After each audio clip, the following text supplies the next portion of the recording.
Live. Live. We're live. Hello. Welcome, everybody.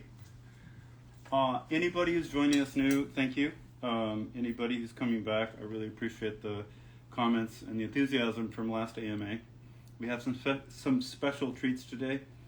So first, I guess, let me take a few questions. But I want to welcome everybody to the Brotherhood of the Peaceful Knife, the Sisterhood of the Happy Knife, and the Personhood of the Joyful Knife, or some scattered amount of the fact that knives, I think, they make food, they make good things, they're really important to survival, but they're also weapons.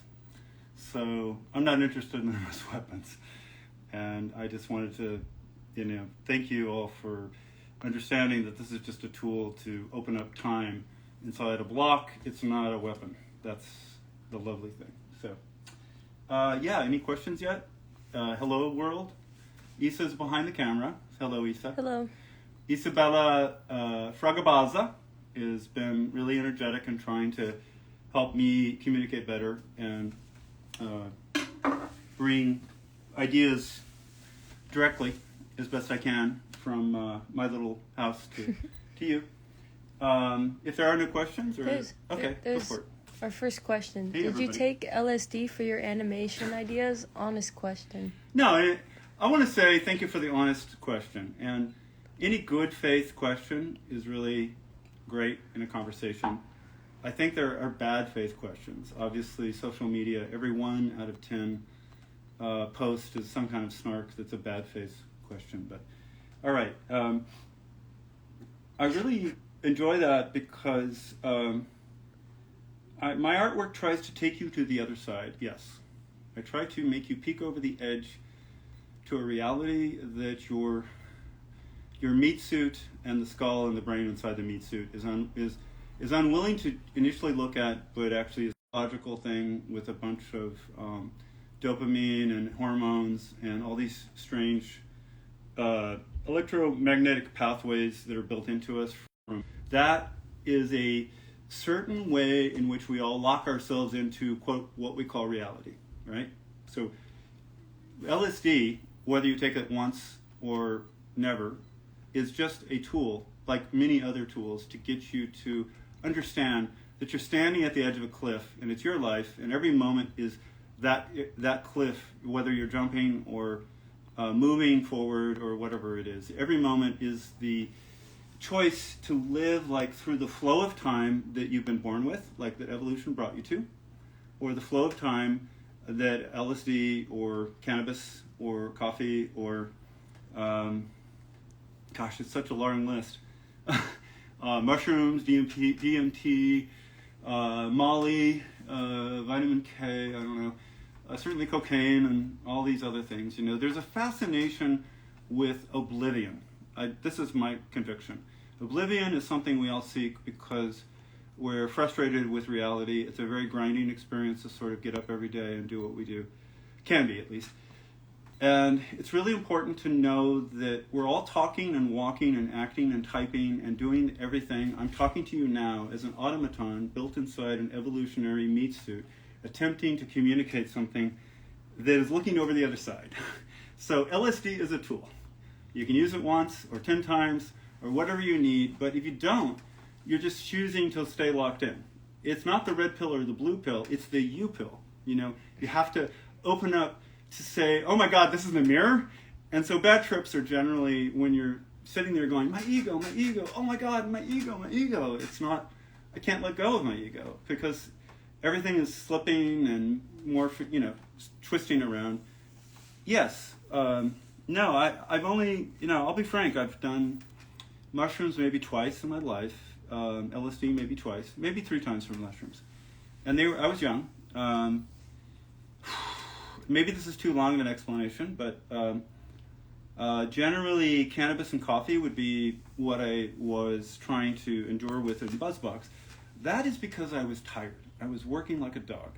And I would only use cannabis not to relax, but to sort of lower my thresholds so I could pursue just going and going more. I could animate more. I could build more.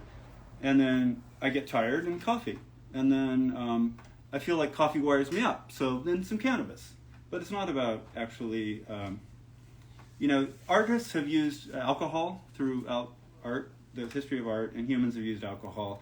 And shamans have used all those other kinds of drugs and amazing psychochemicals. I'm a great believer that mushrooms and mycelium, with Paul Stamets, if you've ever looked up Paul Stamets, the man is an awesome treasure of how mushrooms and mycelium are really the fifth life form on Earth. And it's incredible the amount of resources available that mycelium give us, and that they communicate as a life form underground. There is the life of trees. There's a book called The Life of Trees where they all share through the mycelium. Trees actually share weakness and strength and try to send resources to other trees, because the mycelium is part of what they're the roots and all the rest. All right, I've diverged. Mushrooms have a great ability, and again, 1 or 2 heroic doses, and heroic dose, whatever, enough to actually take you off your personality pivot, the thing you always sit on every fucking day, and say, wait a second, I am not this. What is going on? And it's an important experience. It's humbling, right? It's humbling. And it takes you to what we have in common as a species, this electric vibrational moment that we're all sharing, but that when we're in normal mind, like everyday mind, we've woken up, we're not doing any kind of so-called whatever, we don't perceive it as much. And so meditation is a way to get there, on and on. So I haven't I haven't taken anything since I was, my mid-20s. So there. I'm not typical, but it's sort of like method acting. I know a lot of questions are coming up. Isa is showing me the question. I just want to say it's like method acting. If you're going to go to the edge, you actually have to live an exhausted, sort of over-the-edge life to kind of go to something that's really like to the bone, to the nerve, that's really hard. Anyway, that's kind of why I don't want to be there all the time. In fact, I'm a really average, nice, happy person generally, because it's a better way to live than to be scared and worried and depressed. But I don't think you can get this kind of art unless you're deeply empathetic with the fact that we're all lying to ourselves if we're trying to believe that our ego is telling you the truth. All right, I'll leave it there. What do you do to get into the creative state of mind to create what you do? Nice. Do you collect ideas over time to put together? Yeah. And this person has your falling man as their profile photo. The falling man? Yeah. Nice. I want to do more falling men, you know that. That was so old. I look at that in 1982 when I did that in the parking. I did it in the Boucan Club, by the way. I'm going to go off, but Bouquet Canyon is this road that leads out of CalArts. So when I was first a student, they had no housing for me, and I took over an abandoned biker bar called the Bouquet Canyon Club. So much of that art was done in this hot, sweaty place that was vacant. It was like a restaurant bar I lived in, and it had a swamp heater, a swamp cooler. So it would always go trying to, you'd lay out and you're just nude, sweating all the time, trying to endure the heat, which has only gotten worse in northern LA, Santa Clarita. But that falling man is kind of like what we're all doing in life, right? And when I looked at it recently, again, it resonates as 9/11. To me, I look at that, and that is sort of your corporate guy in 9/11. That's the guy who the Russian FSB has decided is talked too much. And they took him to the 20th floor because you're saying this or that about, master czar dictator, and they throw him out the window. Right? This happens all the time. It's also about just, every moment in time, we're about to fall off a cliff because that'll be the end, and we never know when it comes. So I almost feel like life is a series of moments. It's like a fuse of a burning fuse. That's what Straticut is, right? You start the thing, you keep cutting it away, and the thing is just on fire and powerful and moving through it. And you can't stop the fuse, once it's started. And we're all living on that fuse, right? That's why we're all shredding and fretting our very hour upon the stage, what Shakespeare says. We're living on that fuse, and oh, wow. Where was it going, Isa? It's important to respect that death is always at our shoulder, but joy is always in our moment. Does that make sense? Joy is always in our fucking moment. Death is always on our shoulder. And, sorry, I'm going to cry. Anyway, just a side note, Isa knows that we ate stroganoff 2 nights ago, and I projectile vomited for like 18 hours.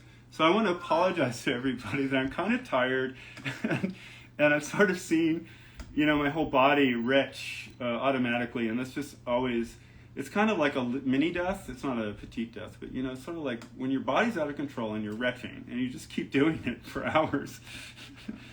It sort of humbles you again, because we're all living inside meat suits, and I'm very tired, and so when I think about death, I cry.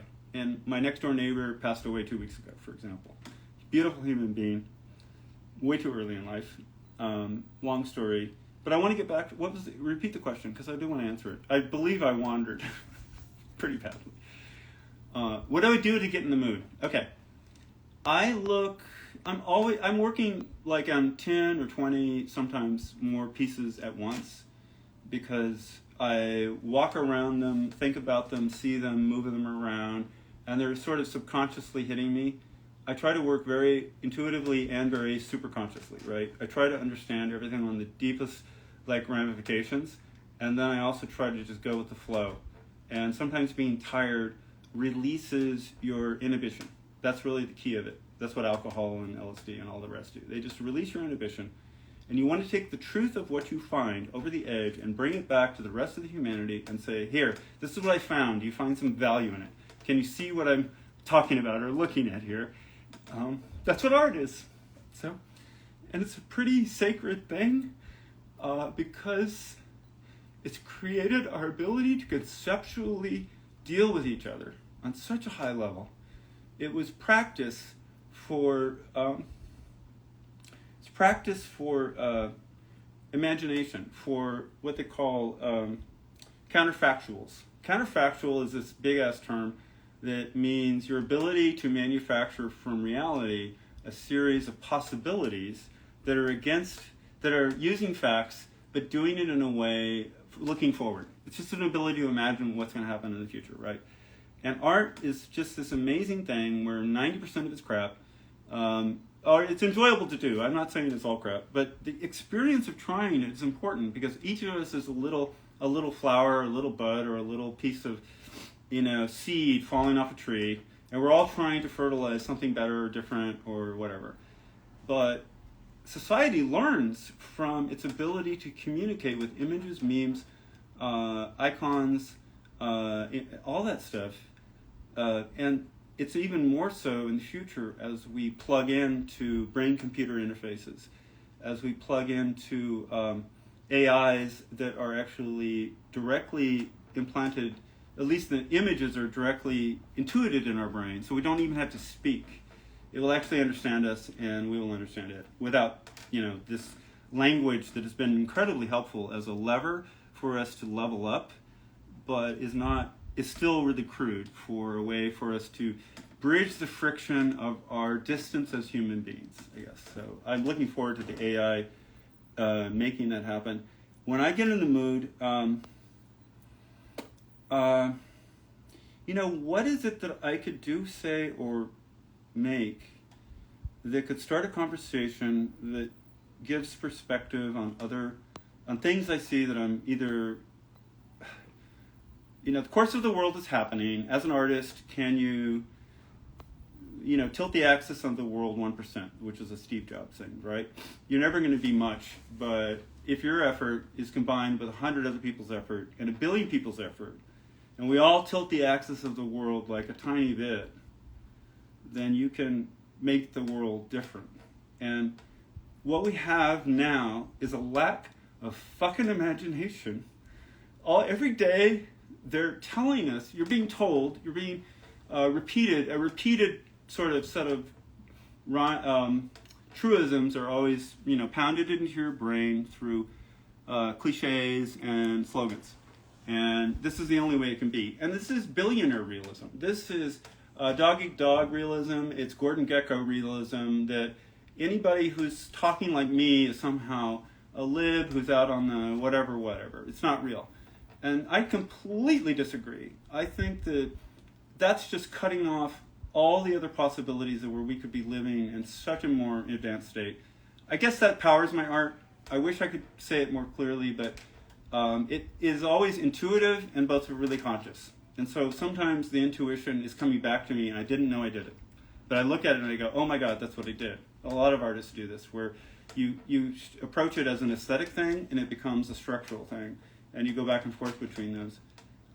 Anyway, I don't know if that helps, but it's fun to have imagination, and I have not killed my child. At 63, I still have my child. That's because I spent a lot of time from 5 years old building my child. And the thing about clay, as far as an educational medium, I guess, for young people, I believe it's highly educational. It's ridiculous that they don't just have a session where everybody plays clay at age 7 or whatever, because you learn to create your world. Again, like every day, I was just creating my world from 5 years old. And so it makes you very powerful in not letting go of the child that you built. But you still have to be an adult. You have to do the best you can to be a nice, thoughtful, whatever, responsible, pay your bills, all the rest. And I try to go back and forth between those two extremes. So the childish work and the super adult work is like or the adult themes that are going into the childish work. And there's also my battle between chaos and coherence, which I will continue to repeat. That you want chaos is great as long as it's coherent enough to pull you along. Chaos is terrible if it's a ramble. And coherence is what we all need to seek. We all need to become more coherent as a society to get us through this sort of, what would they call it? They have those words for this, like this, the human race gets to these closed doors, these moments where it's do or die. There's only 50 humans left in the human race 200 million years ago, right? There was these moments where the human race wasn't very big, or, volcanoes happen. Anyway, we're at that moment globally because of the denial of climate change. It's funny when somebody says, oh, it's really fucking hot in England. Oh, it's really boiling in these places that never were this hot before. I wish some scientists had told us that. And it's sad. All right, I've rambled. I hope that made some sense. Give me a thumbs up or let Issa know whether this is yeah. I'm drinking a lot of water now because I'm trying to hydrate because I have a water sports surprise coming up pretty soon. Do you believe in God? Wow, I love these questions. There's not a bit of clay going on here because it's bringing. There are questions I'm about sure there clay. are, right? But I love this question. Okay.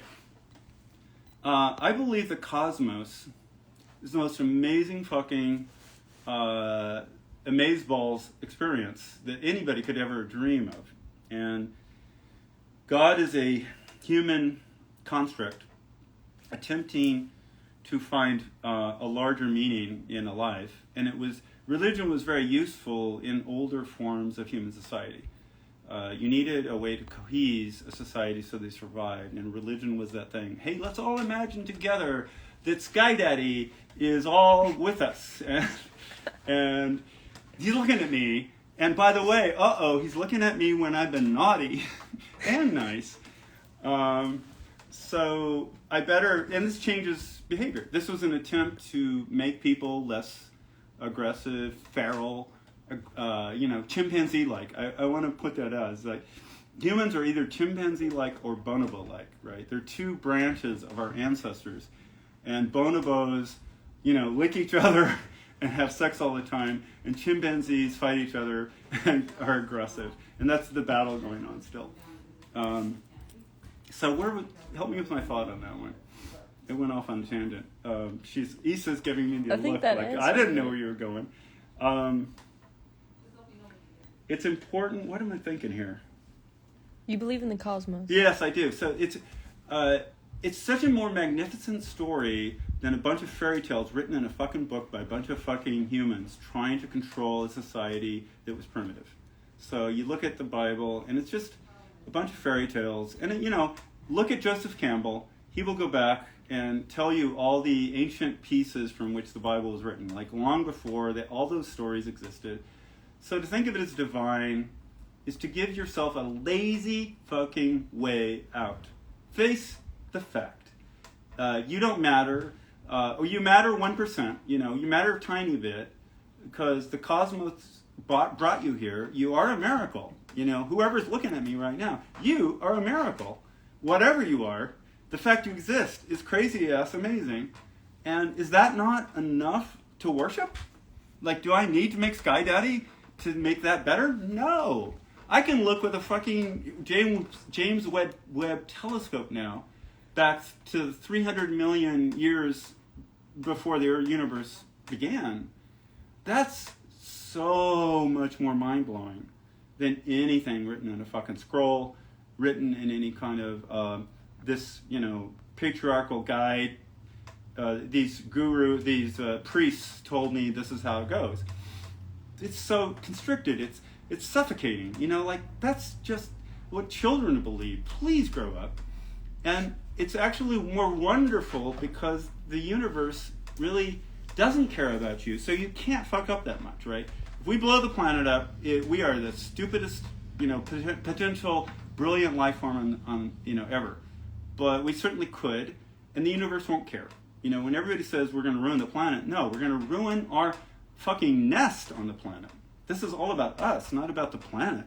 It's going to move on and do the things it's always done for 14.5 billion years. Is that not a more amazing story than Sky Daddy has a sun daddy and there's a Holy Ghost daddy, and you can choose which of these three, or they're primitive, they're juvenile. It's time to become fucking adults, human race, right? It's time to grow up and recognize the magnificence of what we can see and do is so fucking amazing. If you just take your little fears out of it and accept the fact you're not, the world isn't against you. The cosmos isn't against you. It's with you, and if you choose to fuck it up, it's against you. And we're halfway to that, we're fighting that problem right now. Go ahead, Issa. This is a follow-up. Would you agree that the real Sky Daddy is mushrooms and our connection with all life itself? It's a great funnel. It's a great tunnel to get there. I really think I don't want to suggest anything because it's not my job to tell you how you live your life. But that's a great way to look at it. It's telling us something, and it's telling you something really personal. If you go through that, and you choose to wake up the next day or the day after, if it's really amazing, you could re-examine how you live your life and who you are and what you think. I want to do a piece someday called Me, Myself, and Ego. And it's like three, it's the skeleton, and then it's the musculature with the eyeballs, and then it's this blazing, arrogant, I'm alive and I'm doing this and whatever, that thing is that makes us all go. I believe that it's not good when you're super young. I think brains need to form by the time they're 20, maybe. You wouldn't want to do, I think, mushrooms before a certain age. It could be 18 to 25, depending on how far the person had already developed their mind. And I also think, for myself, being older, it's not a good idea. Why? Because it actually pushes your heart rate and your blood pressure up. So use it very carefully. I'm just giving you caution. But otherwise, have a blast. just don't do stupid things, you know. And this is why the marijuana being finally cataloged, where they tell you exactly what's in it, is the safest thing, so people can make good choices. This should be done with mushrooms. This should be done with any kind of any item. That heroin would not be that dangerous if they could just label the fucking thing and it actually came out of a dispensary. So many people wouldn't die from it. It's a way for the government to use a kind of moral, corrupt bizarreness to, just don't say no, just say no, Nancy Reagan, to ensure that a whole, that people will be put in jail. Poor people, desperate people will be put in jail because they're the people who take drugs to seek oblivion. They've got crappy lives, and we don't care about them, so let's just, use that, criminalize it. Of course, who are you hurting? Yourself. So why is that a crime? Okay, but it also makes more death because generally it's because you don't know what's in the fucking heroin, and you can't control it, and you just go over the edge. And it's terrible. Who wants to go over the edge and never be back in this little... we're having a merry little time. We're all here like living and breathing, and our hearts are pumping. This is such an amazing moment. Why would you take huge risks? And I would only use it as a way to the other side. And I think there's a dozen different drugs and or ways anybody could find that is in moderation, or they're young enough and they understand why they're doing it. They're not just trying to get off and distract themselves. That's my point. I do it for work. I don't do it because work is figuring out what the fucking cosmos is. Is God mushrooms? Is, what we're doing here all connected? Yes, it is all connected, but not in a voodoo. Well, it is a kind of... Voodoo is a good word because it covers a bunch of ambiguous stuff. But the fact we put effort into prayer, or we put effort into dreaming of things, is the good voodoo, and it is the good religion. When we think, okay, this is where we can go, we're using our minds to counterfactual, to dream, hey, wouldn't it be better if we do this? That's really good stuff. So, all right. Can you hear me okay out there? I'm trying to hydrate right now. Any advice for a struggling artist trying to make ends meet? Boy, that's tough. I certainly have my own stories of attempting. I did live in my van in the parking lot of CalArts for the better part of 2 years, maybe a year and a half. That was so I could buy clay. I mean, when you look around or see some of these giant mountains of clay that I managed to, in order to do BuzzBox, Stratacut eats clay like crazy, so I skimped on rent. And I used the shower in school and just slept until the thing heated the van up so much. At noon, it was so hot in my fucking sweatbox that I had to get up and get to work. They did have a studio. I did have a place where I could work inside, but the sleep thing was not any kind of... So how do you get started? Do something different that you are self-aware enough that you know you're good at. Find out what you're good at. Think of what you have that's a unique voice or an ability that you think the rest of the world can benefit from or would enjoy or would like. And don't do what everybody else does. Stratacut is not what everybody else does. And why? Because I would only be a B+ animator. I would only be, all these things that I do know how to do, I wouldn't be the greatest at, right? And I wouldn't stand out. So I chose something where I thought, I see this. This is a thing nobody else has explored. It looks amazing to me. I cut this open and it's like amazingly crisp and has these things. And that's why I went there, because then I could try to stand out. So this will be your story, only it's your decision to first debias yourself, take your own bias out of who you are and what you're good at, really look at yourself objectively and say, oh, I can kind of do this, and I like doing that. Everybody else does this. Is there any way I can craft a world where my particular talent is somehow exceptional and or more needed than the conventional talent? Trying to fit into everybody. There's so many great talent. There's so many artists now. It's just amazing. The ability and scope and what people do is just awesome. So it's very hard to break through that, to gain a foothold in the industry or find your place as an artist. And I'm saying do something different in a general sense, but a lot of that is self-understanding. So do a lot of that. And the ability to think, if you step back and say, hey, David, don't do clay, don't do Straticut. I still have a couple of tools, which is I have tenacity. That means I won't let go until I've built it, finished it, and done it.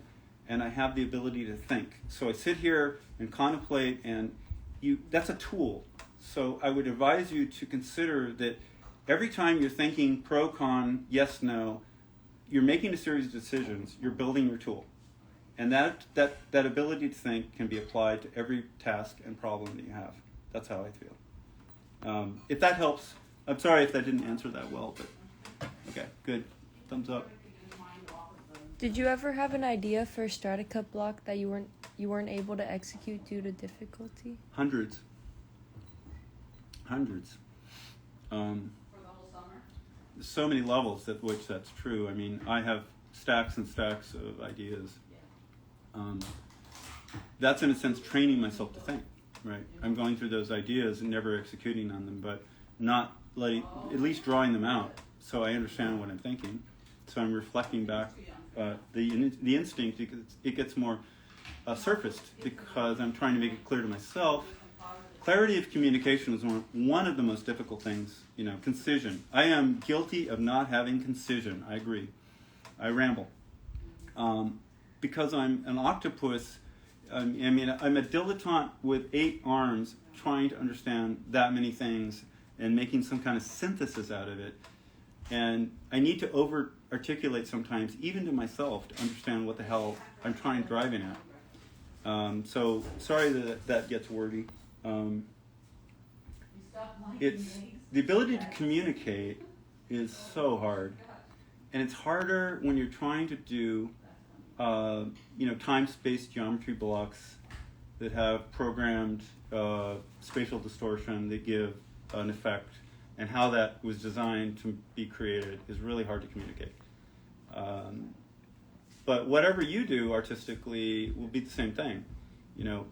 Art is about being able to convince another mind, when you're collaborating, or if somebody's looking at your art, you're convincing another mind who's not you that this is interesting, says something, is worth something, has a kind of there's a physical fascination, I think, with the Straticut stuff because people understand. This has never been preserved. It's like clay goes bad. That's what it does. It doesn't show up in galleries. It doesn't show up as pieces that you can preserve because it always gets dirty, dusty, and dingy. So the reinvention of clay as a bunch of graphic geometry that's been programmed allows the cut, and the cut thins it out to the point where it can both stay on the surface of a board or a canvas because the friction, the liquid dynamics, the tension of the liquid of the slow-moving molten neon clay sits there. If the clay was this thick, it would fall off of it, but the fact the clay is only a 1/4 inch lets it stay, and that's why these things are 40 years old and they still stand up. And if you don't do stupid things with them as little vampire objects, meaning you don't put them in the Phoenix sun for half an hour in direct sunlight, they're okay. And this is a pretty incredible, interesting way to reinvent a medium, a child's medium, completely child's medium, into something that says a lot more. That's how I took it. Did I answer that? I keep thinking okay. Well, I hope you're enjoying this. I want to say hi again to everybody, and thanks for joining, whoever and however many are out there. It's been an incredible 3 weeks. There's been so much response, most of it, positive response, and I didn't know how many people, gave a lot of love back for the efforts and the ideas that I've been doing. So this is partly why I'm exhausted. I'm pushing myself. I have August 11th a show. I have to have it packed in 2 weeks. I have to drive down. It's called Hollywood in the Heat. I called it Halloween in the Heat because the worst time to have a gallery show in LA is August of clay.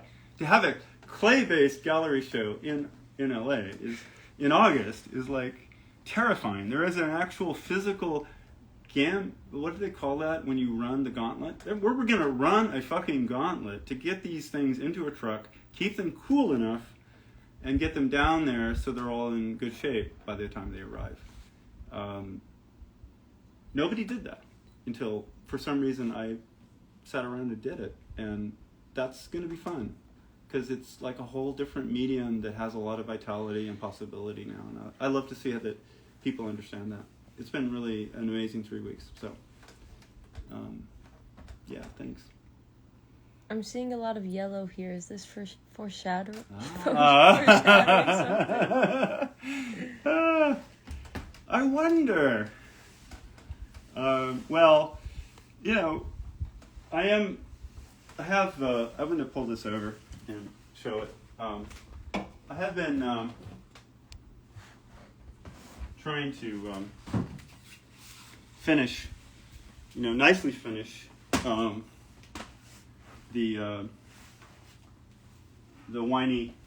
whiny-ass, the martyr, the guy who was always going to tell you, it's somebody else's fault. Oh, blame them. Oh, it's so cruel to me. It's so unfair. I didn't win. But I think he looks great on I like the fabric idea that makes it glisten and clay Stratacut when it sucks up to the glass, and by this that's a sort of slow heat. We put these out in the sun for maybe 10 minutes, 30 minutes, and the sun gives a sort of radiant softness to the thing, and so I press it down so it just sucks up to the glass, and I really like this look. So I'm very proud of it. As far as we only made this like 10 days ago, but yeah, I have some other ideas. I have people responded to the Strataquariums from last time. Those putting clay Stratacut inside of clear vases creates a kind of and lighting it creates a kind of emerald effect, or sort of a day glow, terrarium. It's like a just kind of amazing way that it gets more lit and more distorted, and I love that. So I have a different Strataquarium today, and I'm going to see what you think, and that's what I was going to show once these questions. These are great questions, and I love to talk about it because it's every day you wake up and say, why am I doing this? Now, why am I going to a job? Why am I, deciding that this ritual of life is the right one? Why am I making art? What is the art for? What's the purpose? How can it help? Who does it communicate with? It's all... I don't want to say that it's Groundhog Day, but there is a kind of like, oh my God, I'm still alive. I wake up. Why am I here?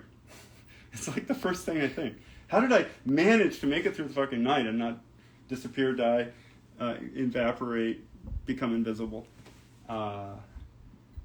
And it's just very natural for me now. It's a great relief. I think COVID fucked me up. COVID broke me.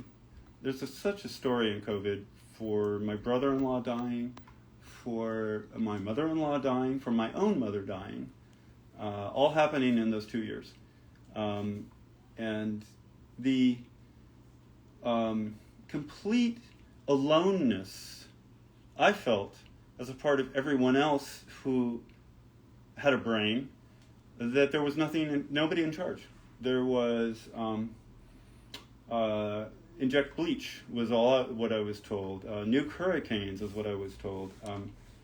And the fact we've glossed over the fact that we were having a 9/11 event of death every day for half a month or a month, up and down repeatedly, and that was affecting real people and real lives in ways that are just horrifying. Have you ever suffocated to death?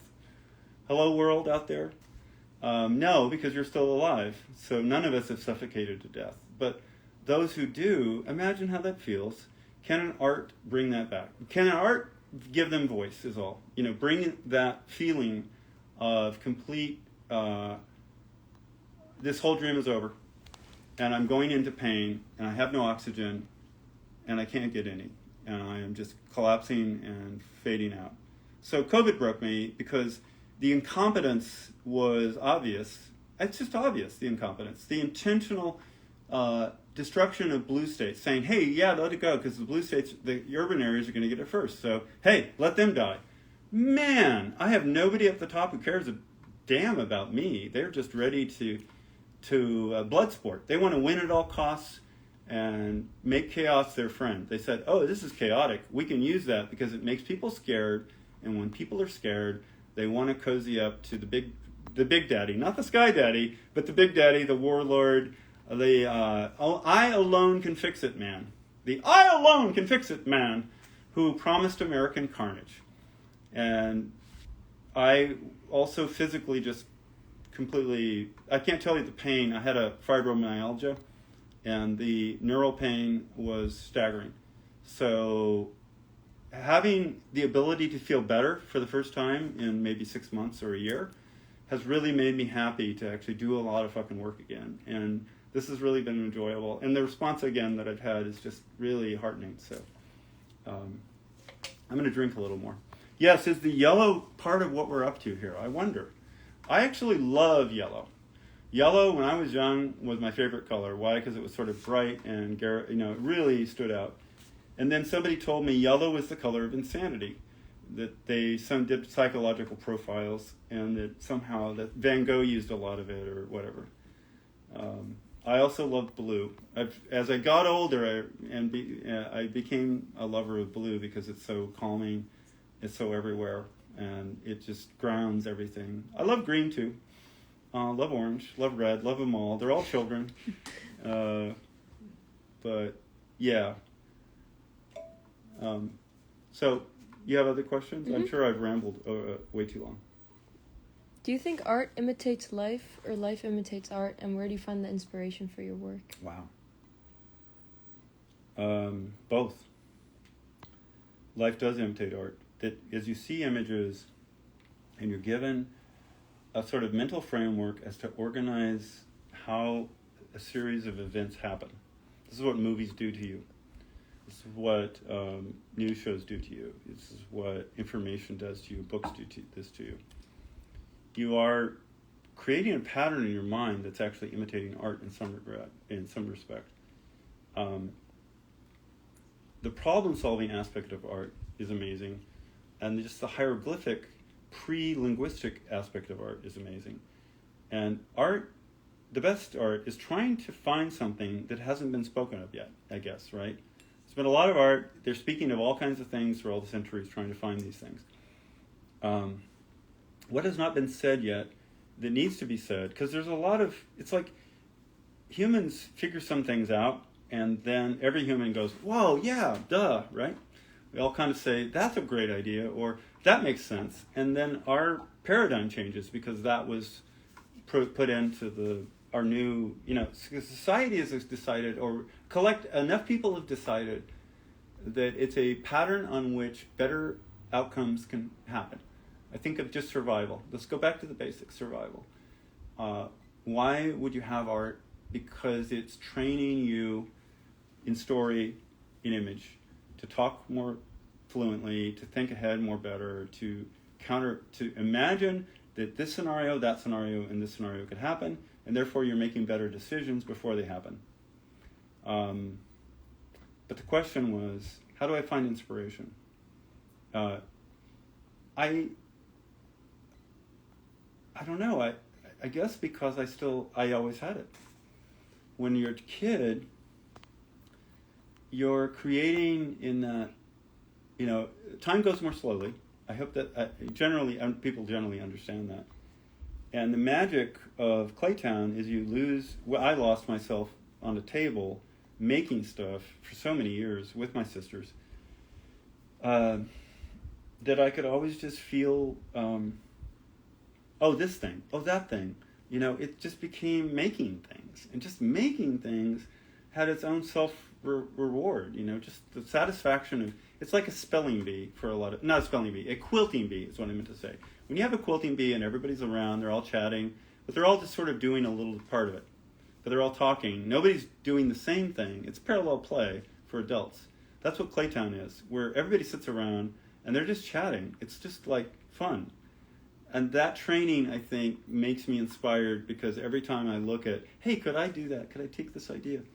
I look at a lot of Pinterest now because there's always amazing different perspectives and amazing graphics. I look at,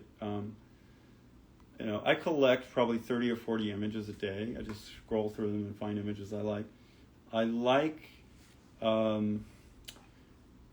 explosions. Going back to The Falling Man, the very first question. We're all falling through life. We're all going to hit the pavement and splat at any moment, and not be able to tell my friend or my loved ones, I loved you, and this is what it's going to be, and I should have spent more time with you. That's not going to happen because it just happens when it happens. Knowing that makes every moment precious, and therefore art as an experience of self-transformation, where you're asking questions, you're building images, or you're doing things, because it can be art can be so many things. It's giving you answers that you need, right? It's giving you answers that you need, and then it's a bonus if it's giving answers other people need, That's fun. When you're giving answers that other people need, and they reflect on it, then you learn from it. People said, somebody said, okay, people like this because it's not digital. There's so much digital work now that's so amazing, and AI, DALL-E 2, and GPT-3 are incredible at digital images. But this is physical. It's made out of the mind, programmed out of the mind, and it's just a thing which has a kind of corporeal reality because it's not a photographic image, which is really a micron thick. It's a slice of time that if you had a thinner knife, you could get another moment of time out of the middle of it. It actually lives potentially, and the physicality of it is fascinating because it has all the psychomorphic naturalness of what's in this stuff. It's the earth, neon, made with colorful, and I don't know. I find that a really fun place to play, and it is play when it's at its best. I see hubcaps on the street, and I think, how can I use it? I see, I'm using a lot of glitter wire, pipe cleaners that are highly glitter. I'm using a lot of fabric. I just come around to thinking, what could go well with clay? Clay needs something that is not clay in order for you to like the clay more. You need the opposite. So I try to find backgrounds that are not the texture of the actual plasticine, if possible. And that exploration is really exciting. I call it upholstery. I think of these as physical objects that are getting upholstery. They're getting like a thing around them that, I've learned a lot from it. Last AMA, I talked about time blindness, which I think is the biggest thing I've learned from this whole life trying to do this stuff. And you can look at that one. I bet there's another question. I'm hoping there is. All right. Why do you like explosions? Right. So many levels. Because Stratacut does liquids, clouds, flames, organic, fluid dynamic things really well, right? So I'm going to be doing on Snoop, I'm going to be adding this giant, I don't know what you call a giant marijuana thing, but, and it has smoke all over it.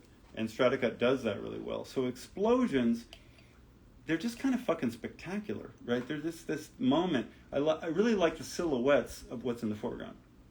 When I see an explosion and there's a silhouette in the foreground, it allows all this other information that Stratacut can do really well with these fluids and these shapes to be really dramatic. So explosions do that. Again, it's the instantaneousness of annihilation or death, right? That what's going on in Ukraine affects me because every day this kind of horror is happening to 400 people minimum. And they're going through instant annihilation, or near instant, or maiming, and I find that a compelling subject matter, but I like it viscerally, is all I'm trying to say. The actual image of it, of course, can be very artistic. It's just so expressive, and Stratacut can do it well. There's so many topics that Stratacut can do well, so I try to go to those naturally. Yeah, I'm going to keep drinking.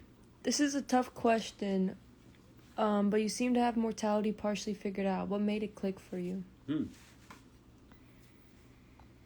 Humility. Humility.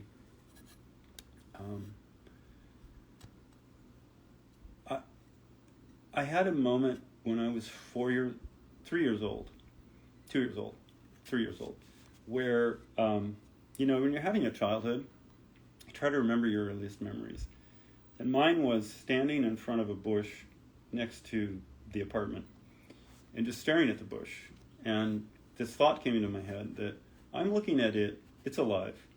I'm alive. It doesn't, I didn't think it perceived me, but it's like we're both together here in this moment. You're a creature, I'm a creature. And when I leave, you're not going to be there anymore for me. Its object permanence is gone, right? This tree, I don't care about after I leave. But for that moment, we're together and alive together.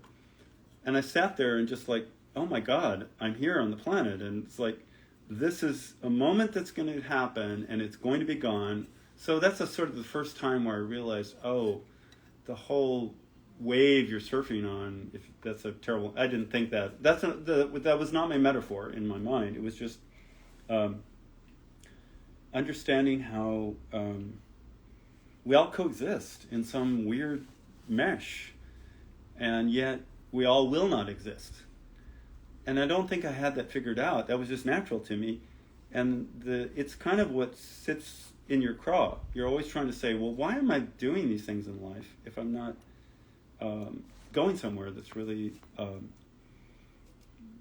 So I want to say I haven't figured it out. I just have humility for the amount of mistakes, errors. I have respect for the amount of joy and the amazement.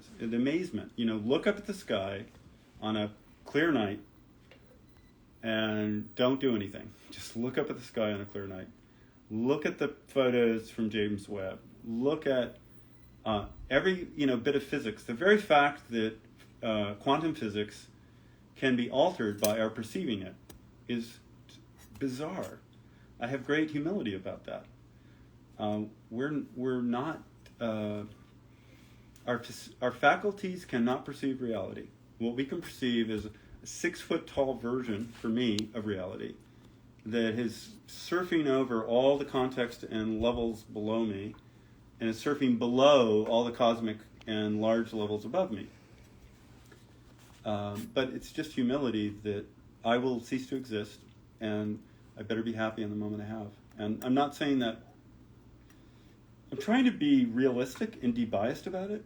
It's like, I would like there to be happy answers that are obvious and easy, but it's a lie to myself. Why would I lie to myself? So if reality is both incredibly tragic and incredibly beautiful, then it's a choice to say, all right, that's true. Which one do I want? Don't lie to yourself. Look at it all, but love the thing that you're in with. I think I'm old, and in some words, I've stopped giving some fucks after getting through, the 40s and 50s of my life, where I'm trying to be something, and it just time runs out. Everything's amazingly precious, and every time I see people smile, laugh, and do amazing things, I think there's hope for the human race, because they're showing exactly the thing that we all need to pull ourselves through it. And I think that's the peace you have to have.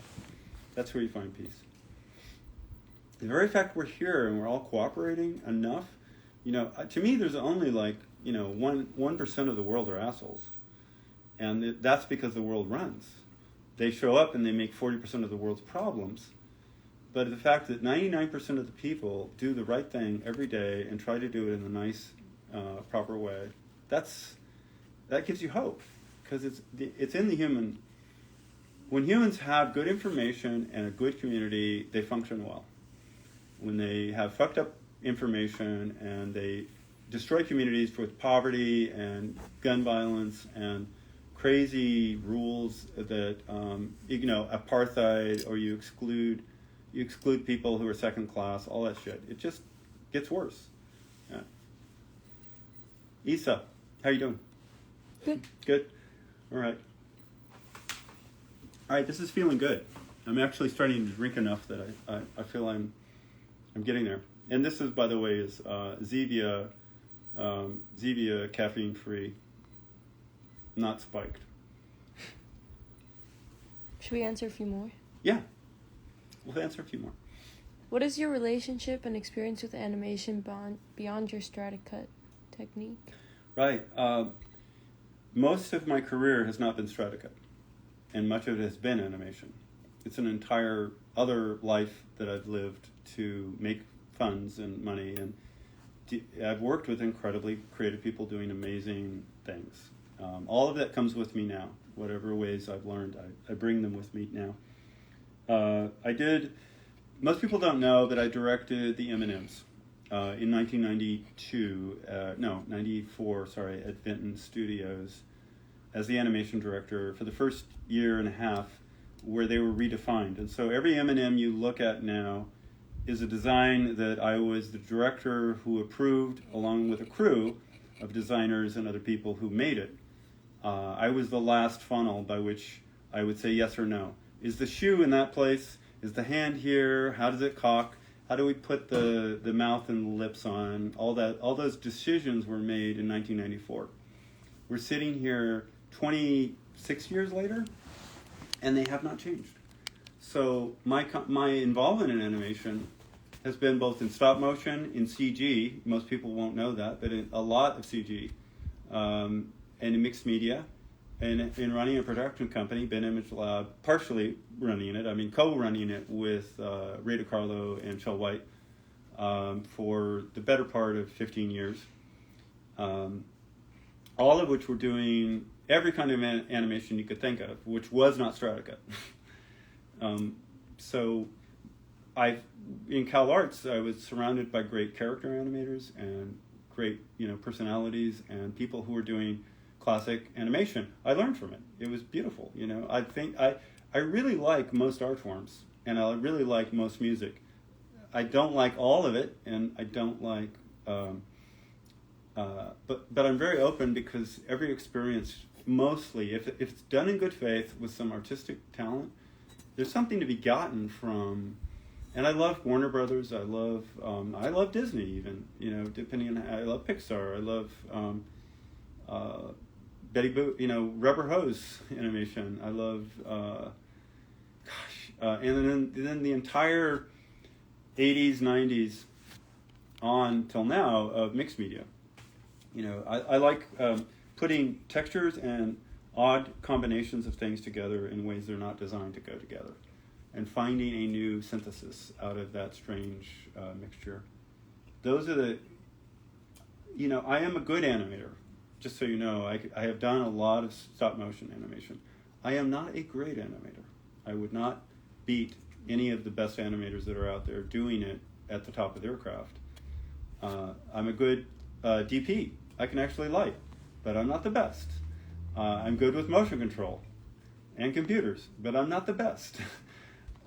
These are a series of skills that lead you to become a director of other people who are better than you, right? You gather better people than you, and you know enough to give them the guidance and or structure where they can thrive. So animation has been. You know what I love about animators? I'll repeat this every AMA. They're the nicest people I fucking know. Animators are humble. Animators have to deal with tedium. Animators have to deal with persistence. Animators have to deal with the smallest psychological moves of other human beings as they're trying to capture that frame by frame, generally, as they structure.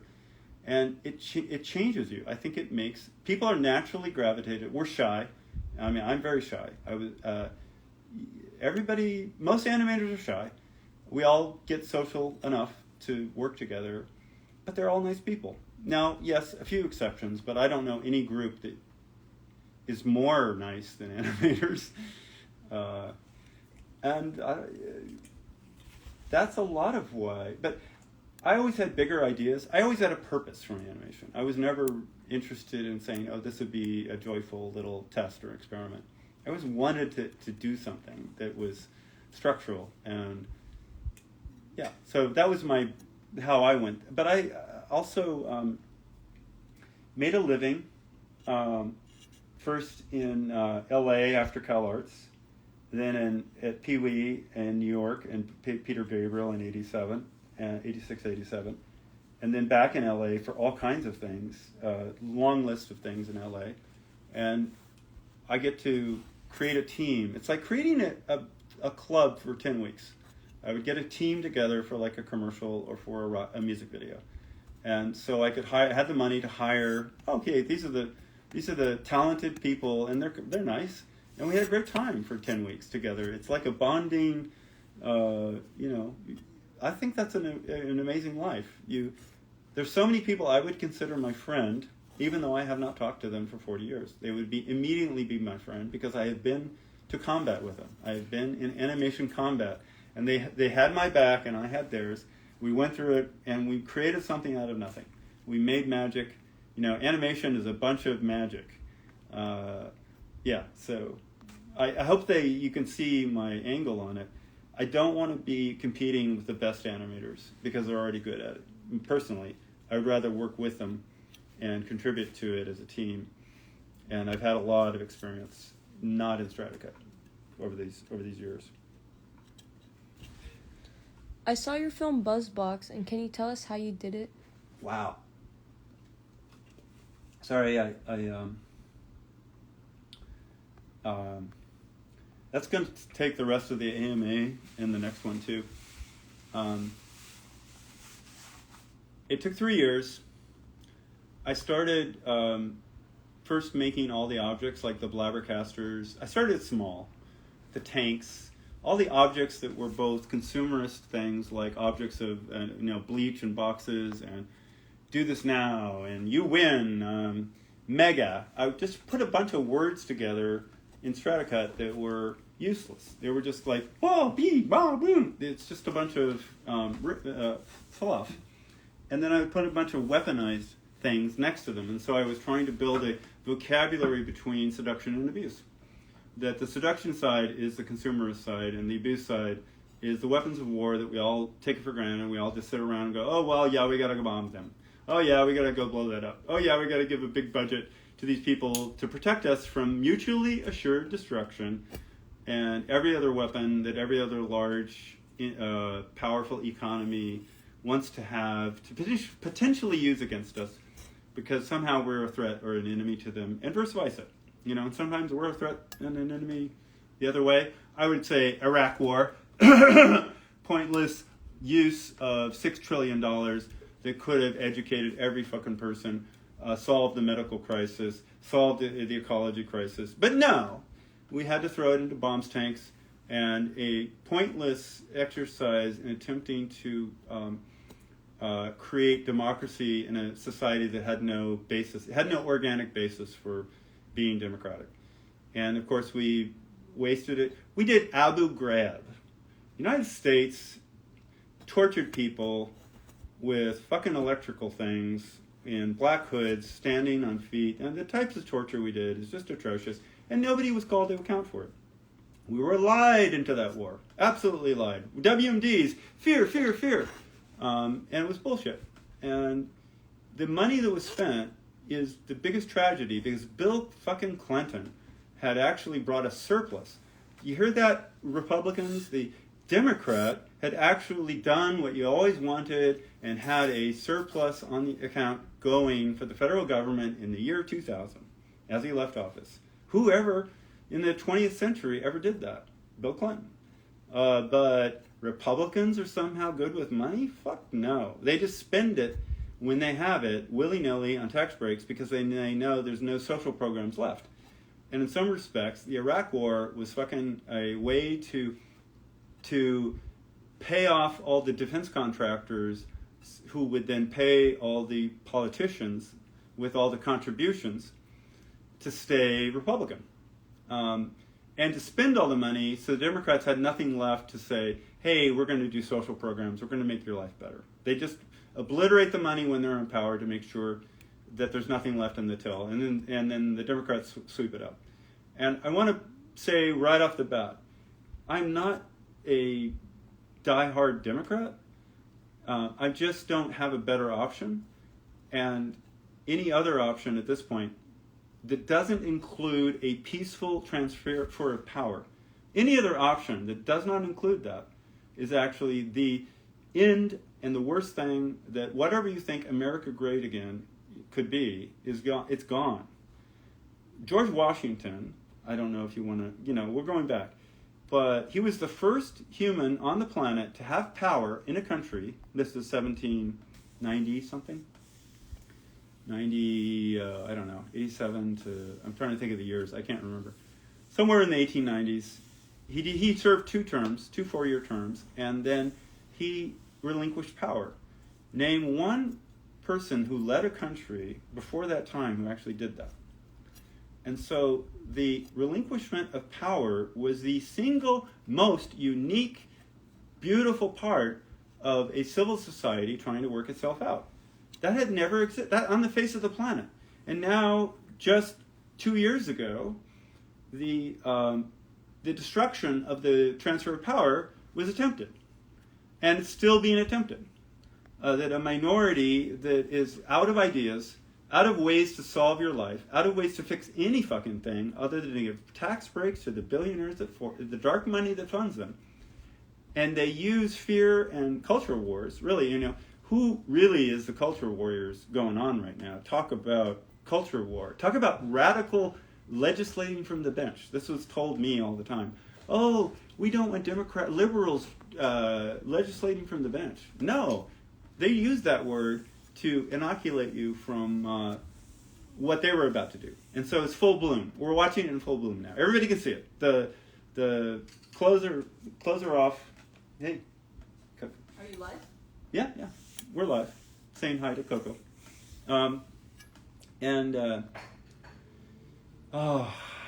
Exhale. I did have a point, but Asa, if you can't remind me where I was headed. No, that was a good question. I think I didn't plant the landing. But. Well, you were talking about BuzzBox. Oh, yes. So it was 3 years long. Thank you. 3 years long. I built larger and larger things. I would build pyramids, and I would cut them down. I would build all kinds of ways, and I created a giant language, and then I sat around and edited it. I said, how fast does it want to go? This Stradica stuff I did. And 24 frames would be what you think it should be. I have to tell you, I have to go pee. So I'm going to have to stop. And right now I'm just squirming because I got to pee. And I don't want to do that yet. So I don't want to leave our little AMA because our AMA is a precious thing where you give me the honor of blabbering, taking time to listen for an hour or so. And I want to go back to the aquarium. This is a Stradiquarium. And what I've tried to build, I'm going to pour some water in. Now, this may not hold. This is the first time I've put the tank in the house and hope that it doesn't leak. I think I need more water. Yeah, I'm going to go grab some. You can go take a close-up. I'll be right back. Boy, I have to pee.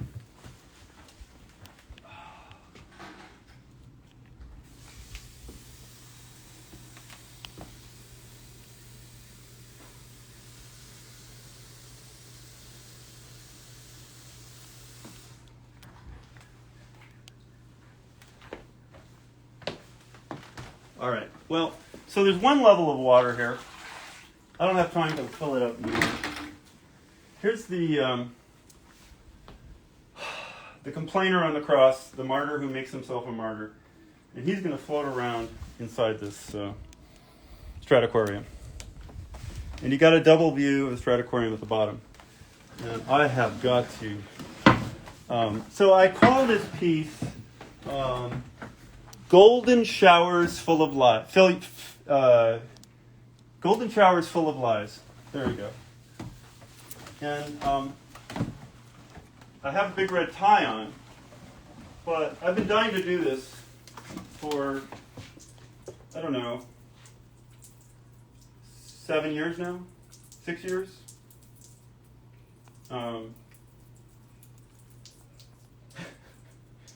And it's based off of sort of Piss Christ, which was a thing from the past.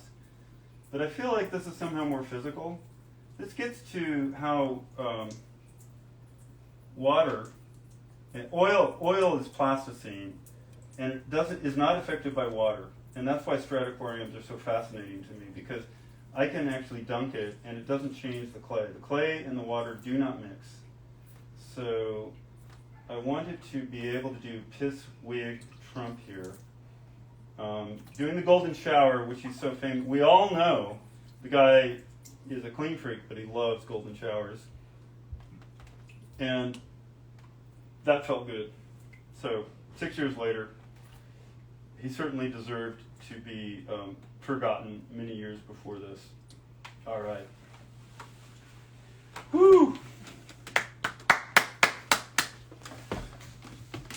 So the art, that is the art piece. And, oh, that felt good. So what are they saying on the other side? Nothing. They're Okay. applauding. Okay. What I wanted to say is that I've been saving it up for like a couple of days here, and this is like that got me started. But this is a part. I want this to be a parlor game. If we take this down to the show, my goal is that everybody drinks beer and adds their contribution. And so just imagine you're adding your contribution each time. You know, you're getting more and more. And so the game is to sink him to the bottom. I don't know how he shows up, and to watch kind of what he looks like on the bottom versus what he looks like on the top. And I'm going to need more a stronger. Like I got to eat beets, so my pee is a little more yellow or red. So it's not too stinky yet, right? Mm-mm. The question is, if I put it in a gallery, will people be offended that it smells a bit? But the point is, you see it's getting very close to wanting to sink. And at some point, he's going to go down. I hope he goes down. All right, well, there it is. Piss Trump. Pisswig Trump. The golden shower full of lies. And there we go. Almost. Yes. Did I put him under? Let's see. Yeah, he sank. So now he's sitting at the bottom and buried under the vat of the Stratocorium. All right, tie comes off. I think that was enough of the red ego tie. I think that I'm going to fill it a bit more so the water level's higher, so when everybody urinates on him, if they do, if that can be accepted by the group and not offensive, then he just gets to the point where he actually drops to the bottom. And yeah, so there it is. This is why all the yellow. Yellow, yellow, yellow, yellow. All right, and I if you'll indulge me, I wrote a very short song in honor of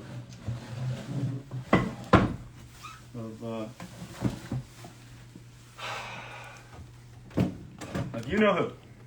All right.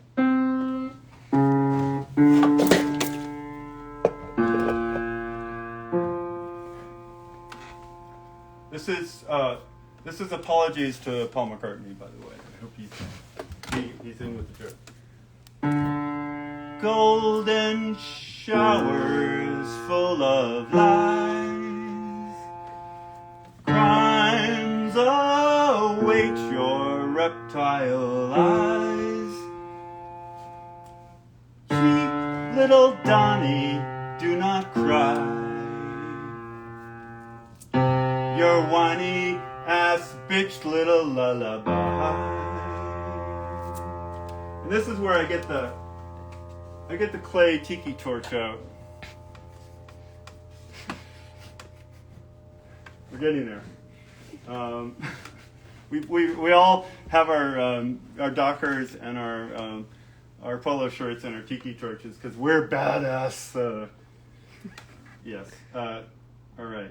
White boy, you're gonna carry that hate a long time. White boy, you're gonna carry that hate a long time. I know that was terrible, but hopefully you enjoyed it. I want to say that I'm not, there's a strange, I'm not guilty. I don't feel guilt by being white. I just want to say that. I feel stupid by not acknowledging the facts of what has been done to browns, blacks, women, gays. And that's not my guilt, but I wish that these yahoos who think the simplistic answer of having a big authority guy and doing some kind of apartheid where the legacy Americans get all the good stuff and everybody else gets a shithole country, which is what they're going for. Everybody else gets American carnage as promised by the president. There was a very famous thing really affected me by a man named James Baldwin. He's a writer from the 60s. He was black and he was gay.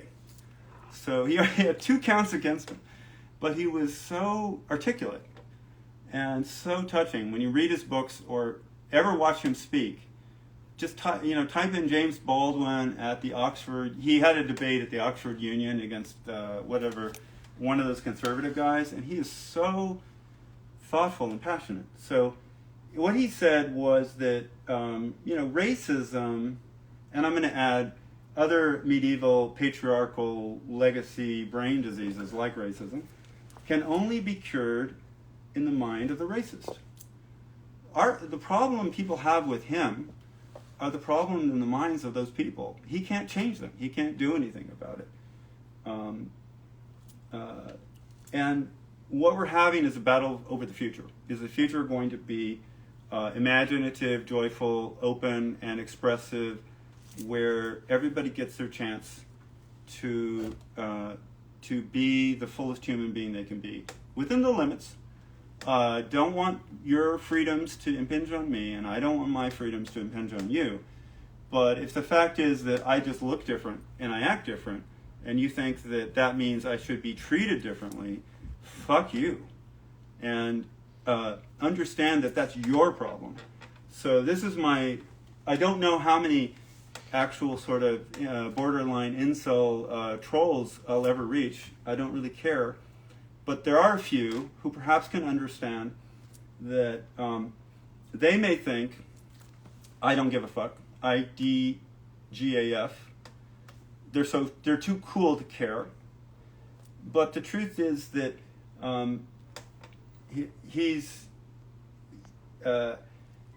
you are his mark.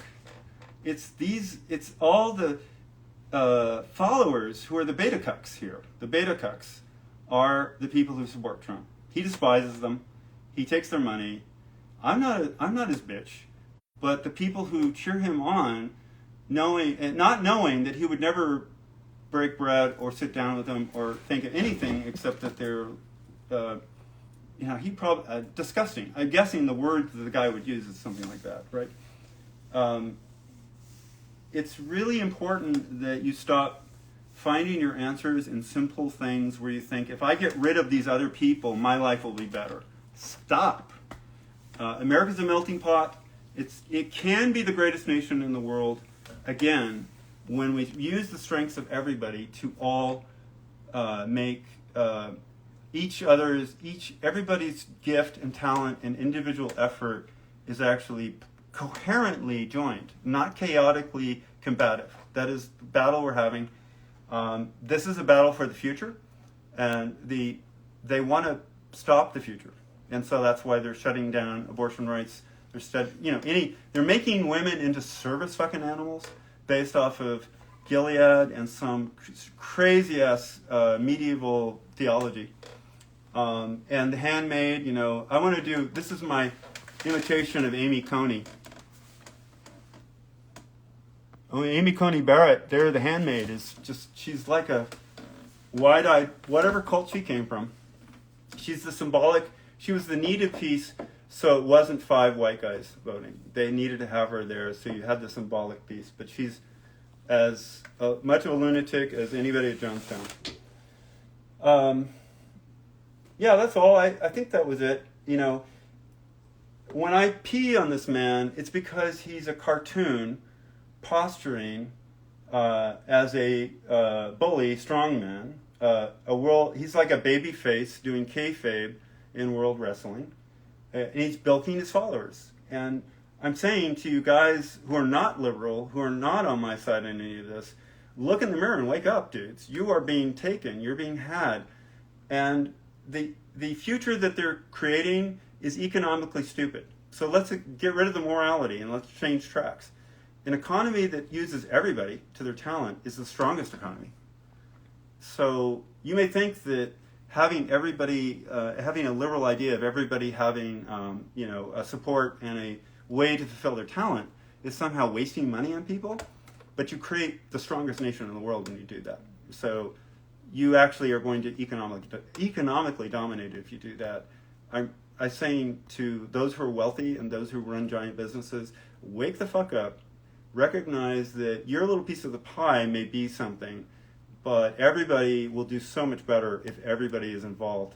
And this is why having women has been such an economic boom to capitalism. It's amazing that you just don't, like putting them back into some weird subservient state is the worst economic outcome you could ever imagine. It's like, it's self-inflicted wounds. So over the hill, hopefully that'll make sense. And for our own self-interest, after this little Cheeto Mussolini theater is over, we can recognize the next guy and the next guy who's bullshitting us. The next asshole who's bullshitting us. Please, let's all level up and not let that kind of strange episode happen again in this country. It's a whole system, and I don't want to get into it. I've said enough of it, so there you go. That was my performance piece for the day. I have other things to show and talk about, so I'll get your reactions perhaps offline later. And I don't know what you're typing right now, if anything. But I could show you around some other ideas now. So, all right. Should wash your, Yeah, what? should wash your hands. You're worried about me. All right, I'll go wash them.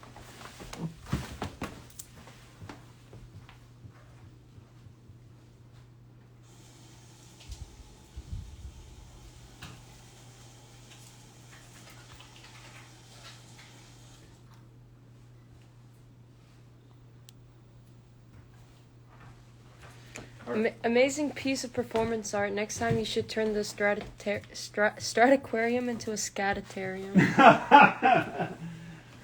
I went there. Who would want to be in the gallery when that happened is all. This is already asking difficult questions. But yes, point well taken. It occurred to me and then some. But I don't know. I hope everybody comes to the show and they can enjoy this. That's I just wanted something that's a participation skill. So, all right, I'm gonna turn a light on over here.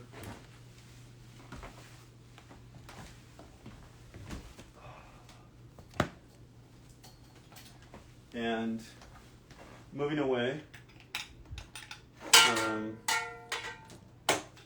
These are things I've been working on this week. These are the last two bladder casters I have that are individual. I posted them yesterday. They're from, original from Box, two-sided acetate. They're still in good shape. It's nice to see that those are 39 years old. This is the Snoop piece that I really want you to understand. His face may be one thing, but I wanted to build this giant marijuana that he's holding. And so you can see me blocking his fingertips and his fingers here, blocking the idea of how big this giant spleef will be or whatever, and then what the smoke will look like.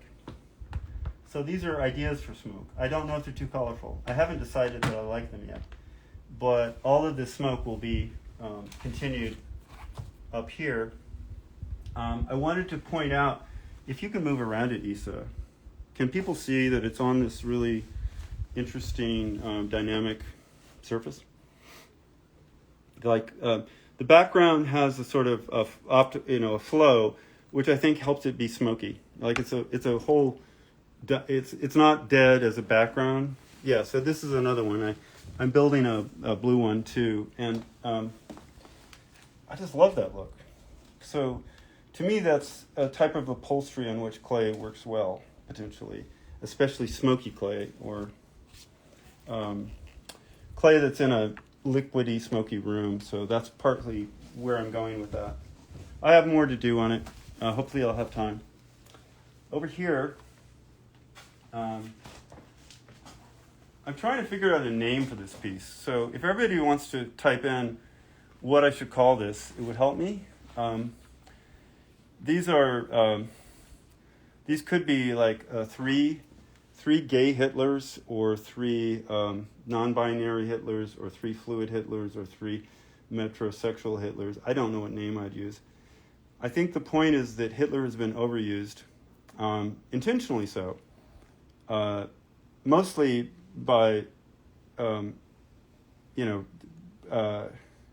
people who are getting clickbait and trying to make a dramatic statement. These, by the way, are from 1982 BuzzBox, so they're also 40 years old. But I wanted to put upholstery with them, and I think it's okay to, what's that comment? Glittler. I knew this AMA was going to turn out well. Glittler. I love it. Perfect. That's great. 3 Glittlers. Because it, softens or feminizes him, but the artwork itself is so strongly demonic, I guess, or, it's a weird perception of evil, and that, I don't know if this is too much light on these guys, but you can come in this way if you want to get a better, yeah. Glittler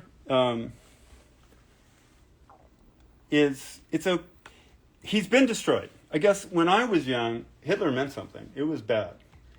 And then decade by decade, it just gets thrown around, and now we have culturally destroyed the significance of Hitler. We've made him into a meme in the bunker, so we can always add text when he's dramatically overacting. And everybody accuses, this is like Hitler and like Nazis. And I think that's a strategy, particularly on the right, because it dilutes the power of the original problem. Hitler was a problem. He did horrible things. The more you just kind of repeat and throw it around, the less interest. So here I am going to the obvious. I'm going to the extreme here. I'm softening him to the extreme and making him into sort of, and I don't know if that's good, because the Holocaust was real and people still live with the consequences of it. And maybe that's not you should never make any kind of self-referential joke in something so dire, and that's a possible way to look at it. But for some reason, I like this. I like what Glittler's doing, because it's so contradictory to his face to have the softening around him. So anyway, I have more to do on them. And this is 8 frames from the ending of the acid trip in Gary and Mike Fish Fry.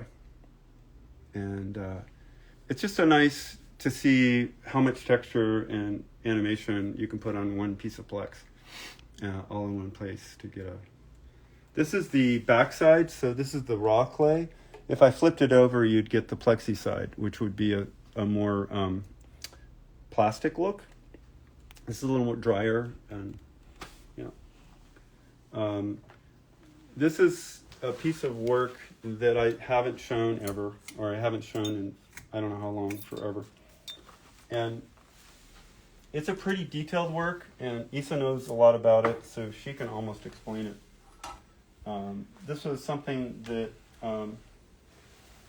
it's pretty terrifying. It's a car accident.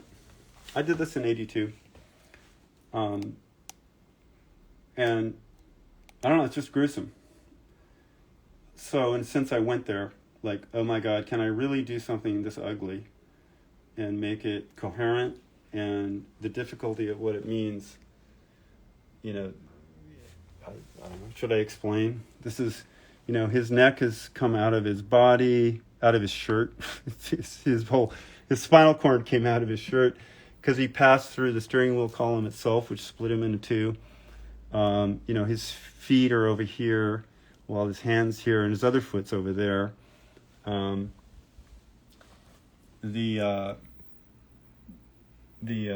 His partner, is disemboweled. Her breasts are over here. Her neck has been cut off, but her head is flying over here. Isa said this looked sort of 60s-like, or what did you say about the hairdo? Like old MTV. Old MTV, 80s-like, yeah.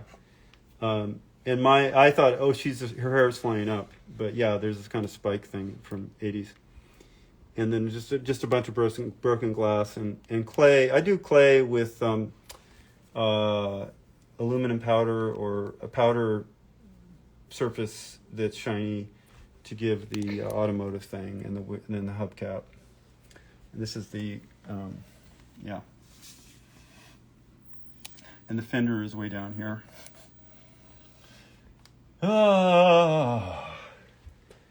And long story. Why would I do something like this? On the other hand, it happens 39,000 times a year, right? 35,000 times a year. This is what people go through.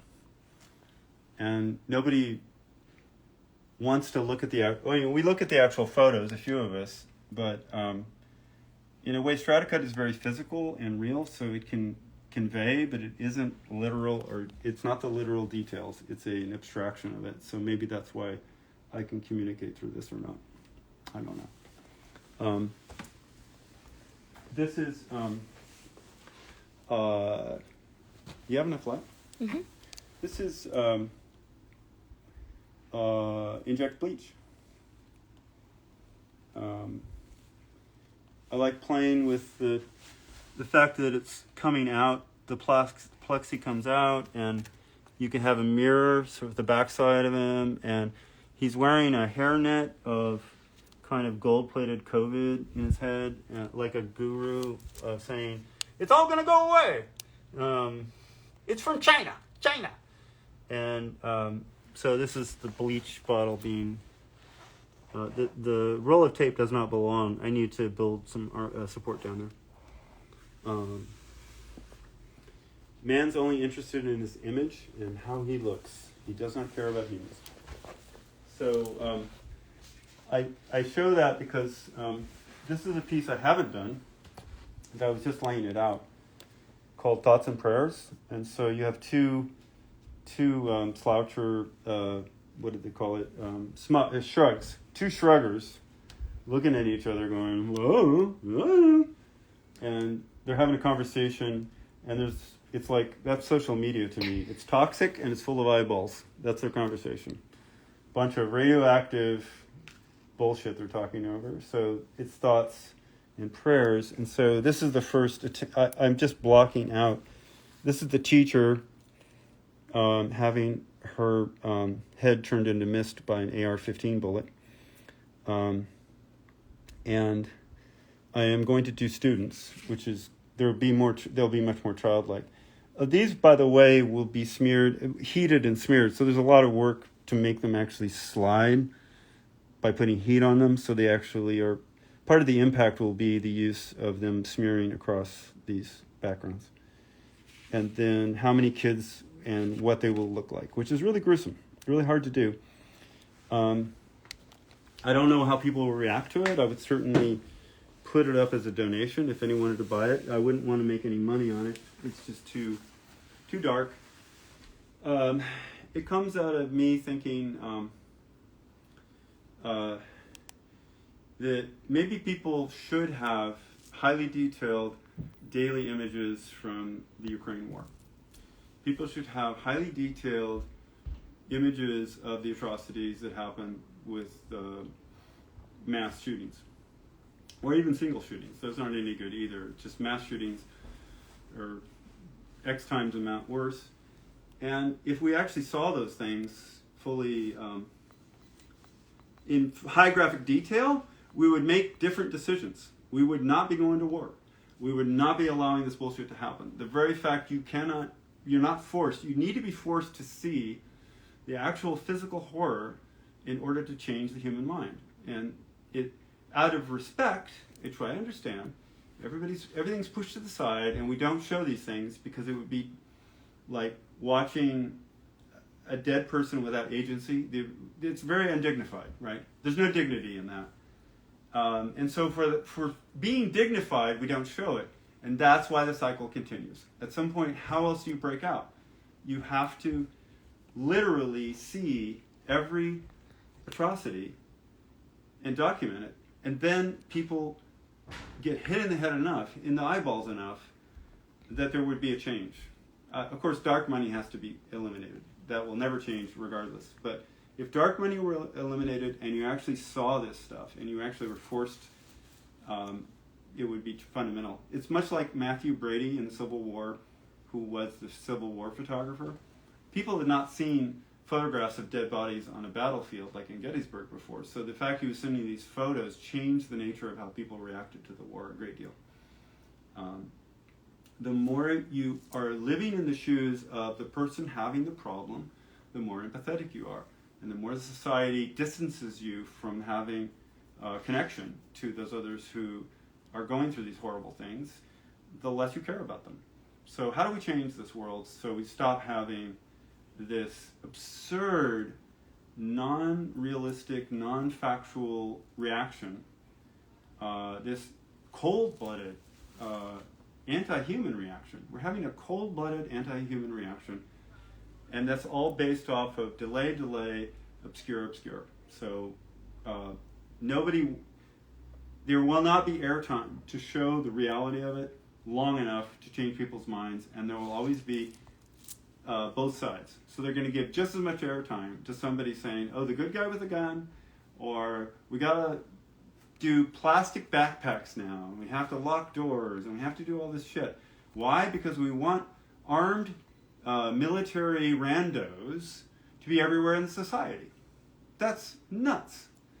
And the reason that the dark money wants armed randos everywhere is to terrorize you and me, to make us cower, to make us feel afraid, to make us, to put the cold shoulder on us speaking truth to our own power, saying what we feel is right. It is a militia designed to intimidate the opposition. It is like the brown shirts. It is like every other militia and thug organization. It's like the mafia. Hey, nice neighborhood you have here, and it's an extortion racket. So that's guns in a nutshell. That has to be, you have to debias yourself and actually attack it straight on. And maybe art and seeing these images directly, not being able to look away from it, is the only answer I have now. I don't have any other answers. So these are stuff I'm working on. I don't know how we're doing for time or how many people are interested, but I was going to cut up Bart on Molly, which is a character piece I had done. I built this about 2 weeks ago, And this will take about 45 minutes, and I'm going to cut through it and do the time lapse and then post it later. Do people want to see that? Or should I just cut it up and post it? Or I'll explain at least what I'm going to do with it, and then I can stop and just...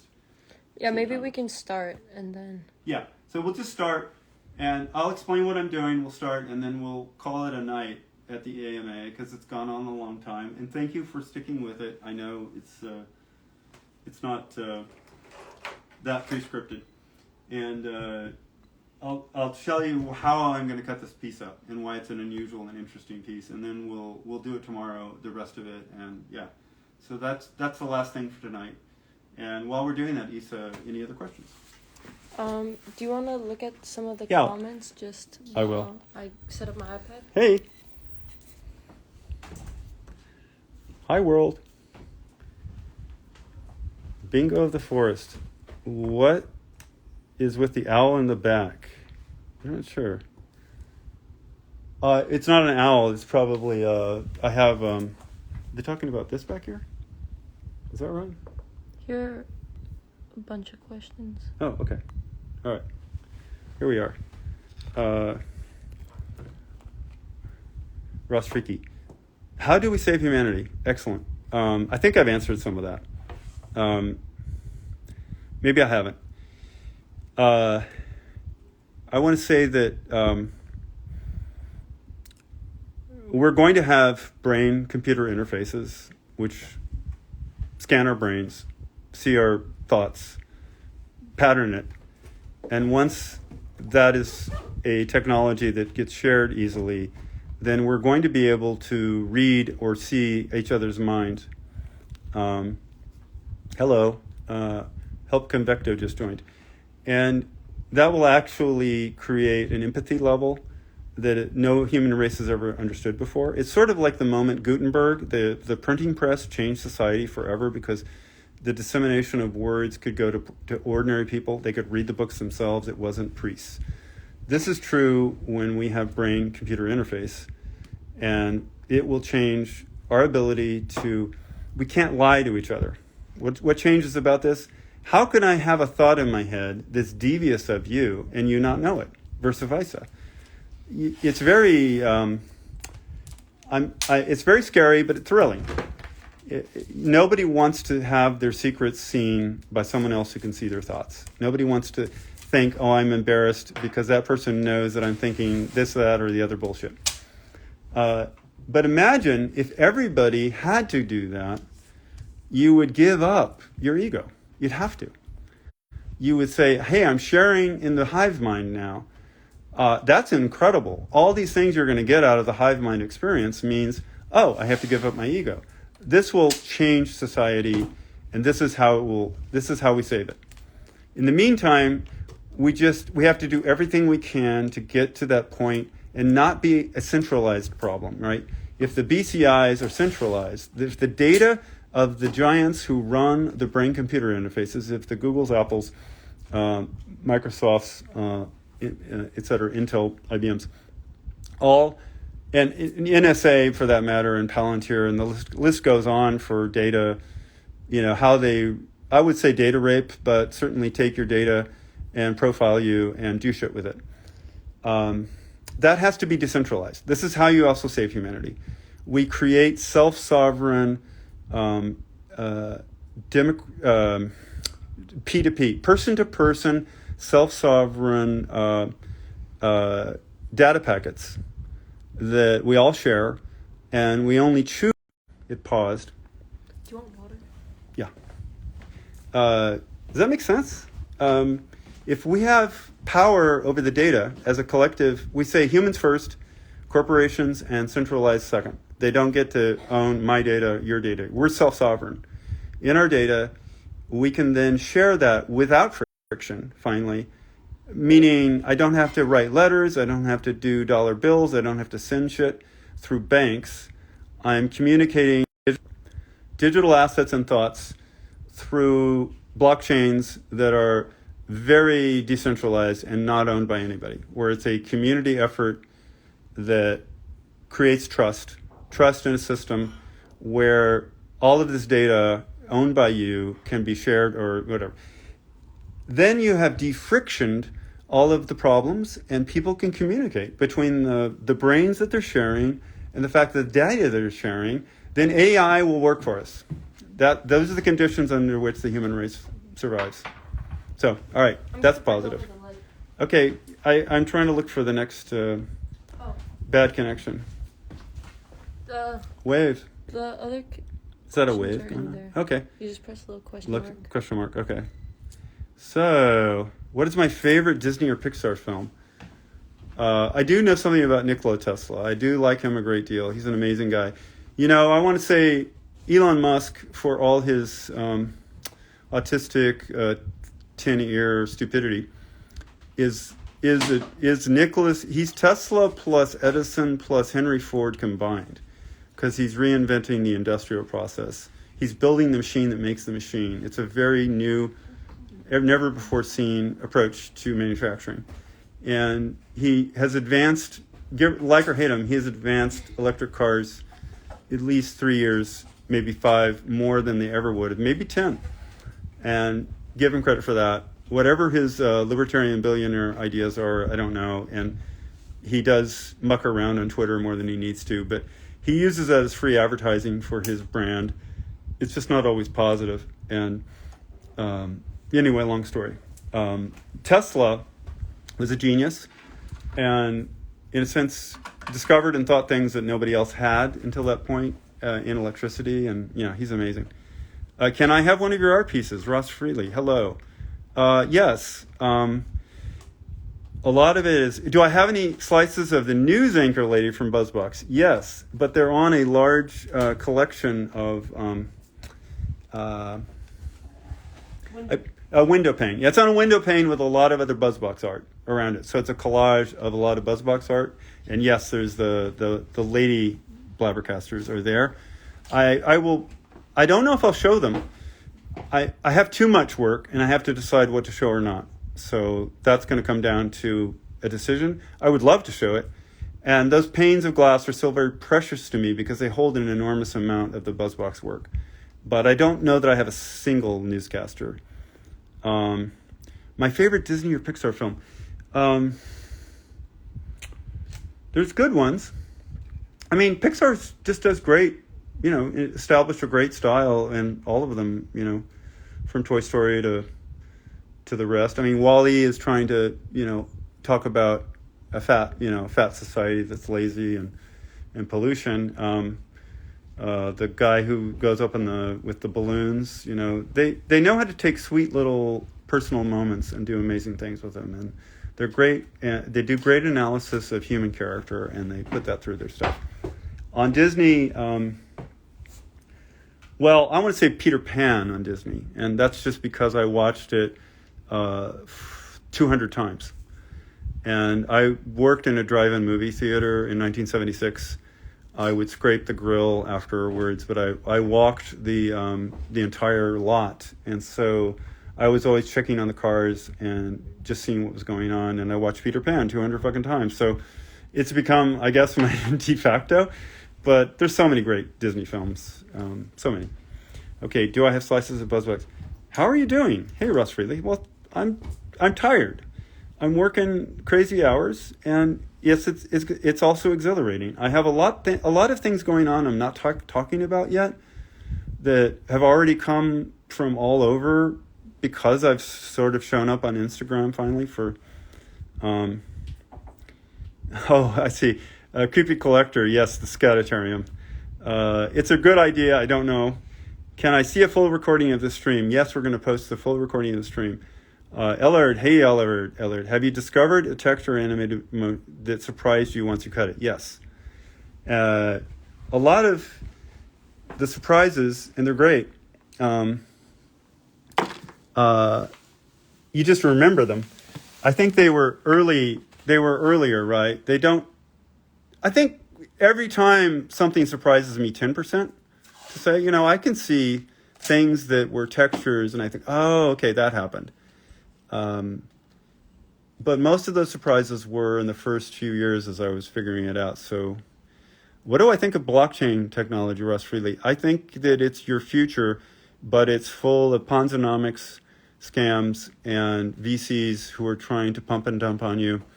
It's very lightly traded, which makes the volatility fucking crazy. I want to do a shout out for Cardano. Cardano ADA is a really well thought out, slowly built, meticulously attempting to be the decentralized. It solved the trilemma of blockchain, which is scalability, security. Security model of blockchain is everything.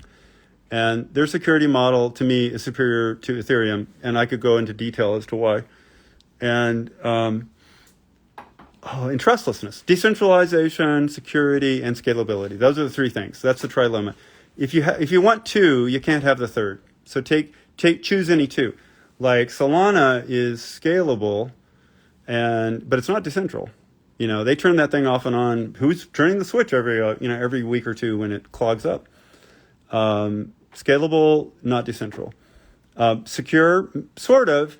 It uses the EVM or the Ethereum virtual machine, and the EVM is an account-based system, and an account-based system has certain. It's a global state system. So if you're into computers, what that means is all things relating to your smart contract have to be known for it to execute an event. To say, I'm moving X amount of money here or going there, or this contract's happening. It has to look at the global state. Everything going on in Ethereum has to be known in that fucking contract for it to then be functioning. And Cardano is local state. And so it doesn't actually need to know the global state of anything. And that's a much cleaner way to do computer science. It's much more, they call it Gen 3. And it protects. They built it and designed it to protect your assets.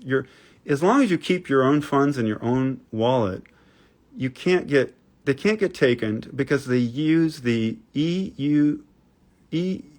extended UXTO, the EUXTO model, which is a way of, it's much like, there's always two transactions in a Cardano. Hey, I'm going to give you this money, and B, oh, I'm going to take it. And the contract, the deterministic contract that sits between them, under the conditions of this event will happen, that contract doesn't automatically mean that I have to give you the money. It means if the conditions are met, then it comes out of my wallet and comes to you. Whereas in Ethereum, you often have to put your Ethereum into a pool with a lot of other things, and you're getting an IOU from the pool holder, from the collector. And that's a much less secure. You don't really own, it's out of your hands, and you're hoping that it comes back to you. It's kind of taken out of your hands in one step through that. These are security model issues. Long-term, crypto is amazing because it's going to power the decentralized ability for us to communicate in a really granular way. That means a peer-to-peer, person-to-person sharing economy without a centralized government is actually possible. You're always going to need a government, but we can do granular voting where I take 100% of my vote and I say 2% goes to water, 5% goes to civil rights, 10% goes to marriage equality, 20% goes to I don't know what. And everybody can divide their vote as they really care about all these issues. And then we really understand what people think for the first time. Now, you need clean information. Like if people have clean information, and by the way, it's poisoned now, right? It's poisoned because the commercial interests in mainstream media do not want to tip the boat to make it difficult. If the best case scenario to be free and to have a progressive world is that the information is sacrosanct and clear. You can't fuck with it. It's going to be somehow made in a way where you're not getting agenda, bias, money, constantly perverting it and distorting it and making it into bullshit.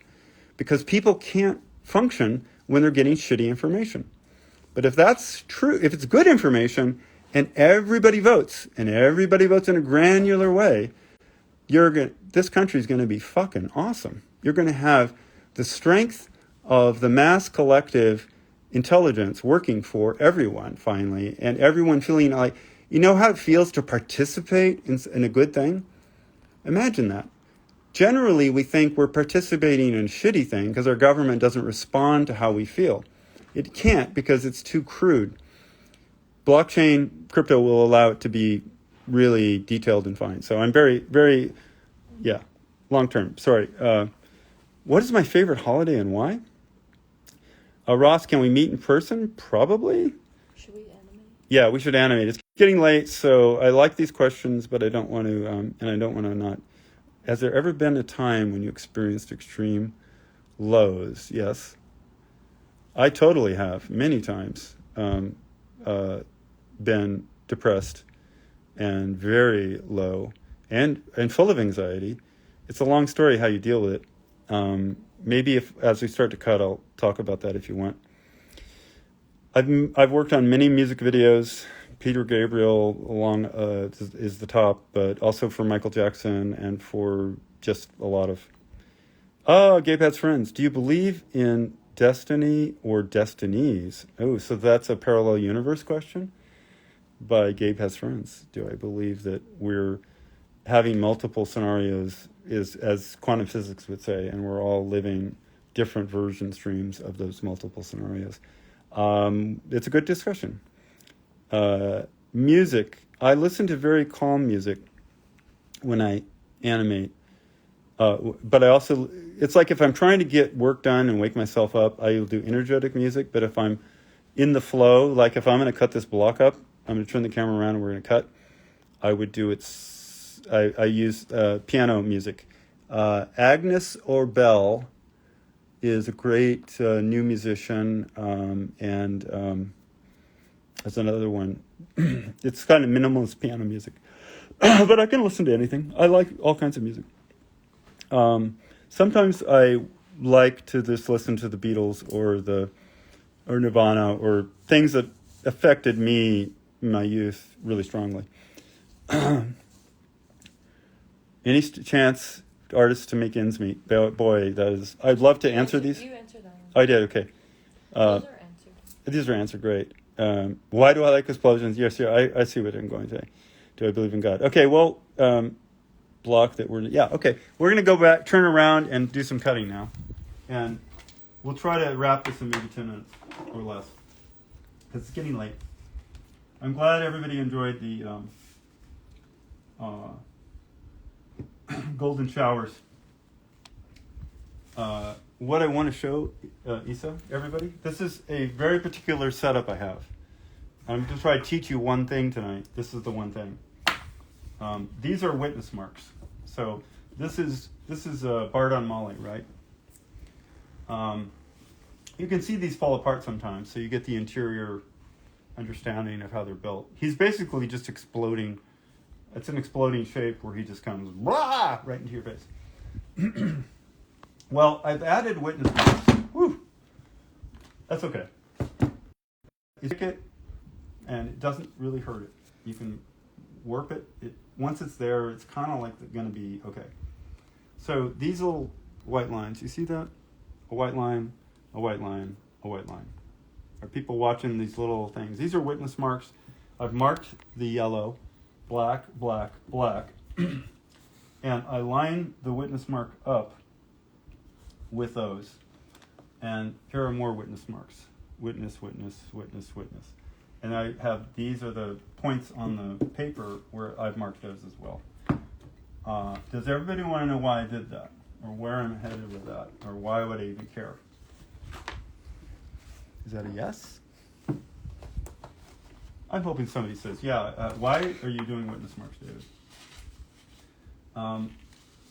Because I'm going to, where's my knife? Oh, it was... Issa's going to go grab my knife so I can... Yes, they want to know about the witness All mark. right. Yes. Yes. Excellent. Are these going? Nope. Yeah. Okay, we're going to just start to roll a little bit of stop motion, some time lapse. Okay, the reason is, imagine that I am cutting right this way, top down, right? There's a point at which I get down this far and my knuckles are hitting the table.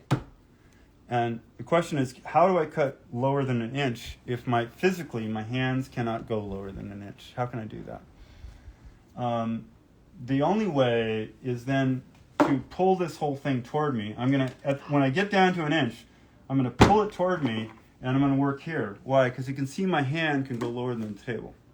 So I'll actually be working toward myself, cutting it down here.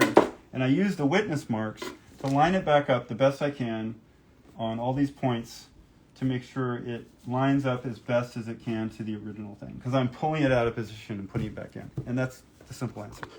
So there are times when I lift it. You can see another example I think I cut last time. And you saw the little mushroom that I did last week. Is built on a little pedestal because then I don't have to take it off. Because I can actually I can get the knife to the bottom of the animation and not deal with having to lift it off. Lifting off is always bad because it never lines up. But there's there's programs that will steady it now. And so it doesn't scare me as much. These are sort of template cutouts where I can use them to line up. I'm using the edge of the board and I'm saying, okay, if I line up this and this thing should be here and here. And I'm doing that on the top too. These are the witness marks. And this gives me a kind of cutout way to visualize where it's supposed to go back. There it is. So it goes to the edge and the edge. That's a simple, fast and dirty way to cut something this big and complicated. Get most of it under the camera in one shot, and then pull it to finish the last 5 frames. I'm going to have to pull it out of place and put it back into place. That's it. So that's a lesson. I think it's good to know different ways to do it. All right. Shall I get a frame? Mm-hmm. All right. Remind me to take these out each time. I'm really glad that some of you are still hanging here. I know it's been a long night. I wanted to do my little Strataquarium, and here we go. So Wait. Yeah. Take a frame. Oh yeah, thank you. That's why 2 people are in the room, not 1. Great. Okay, here we go. So this is Bart on Molly. Do you use witness marks for every strata cut you make? No.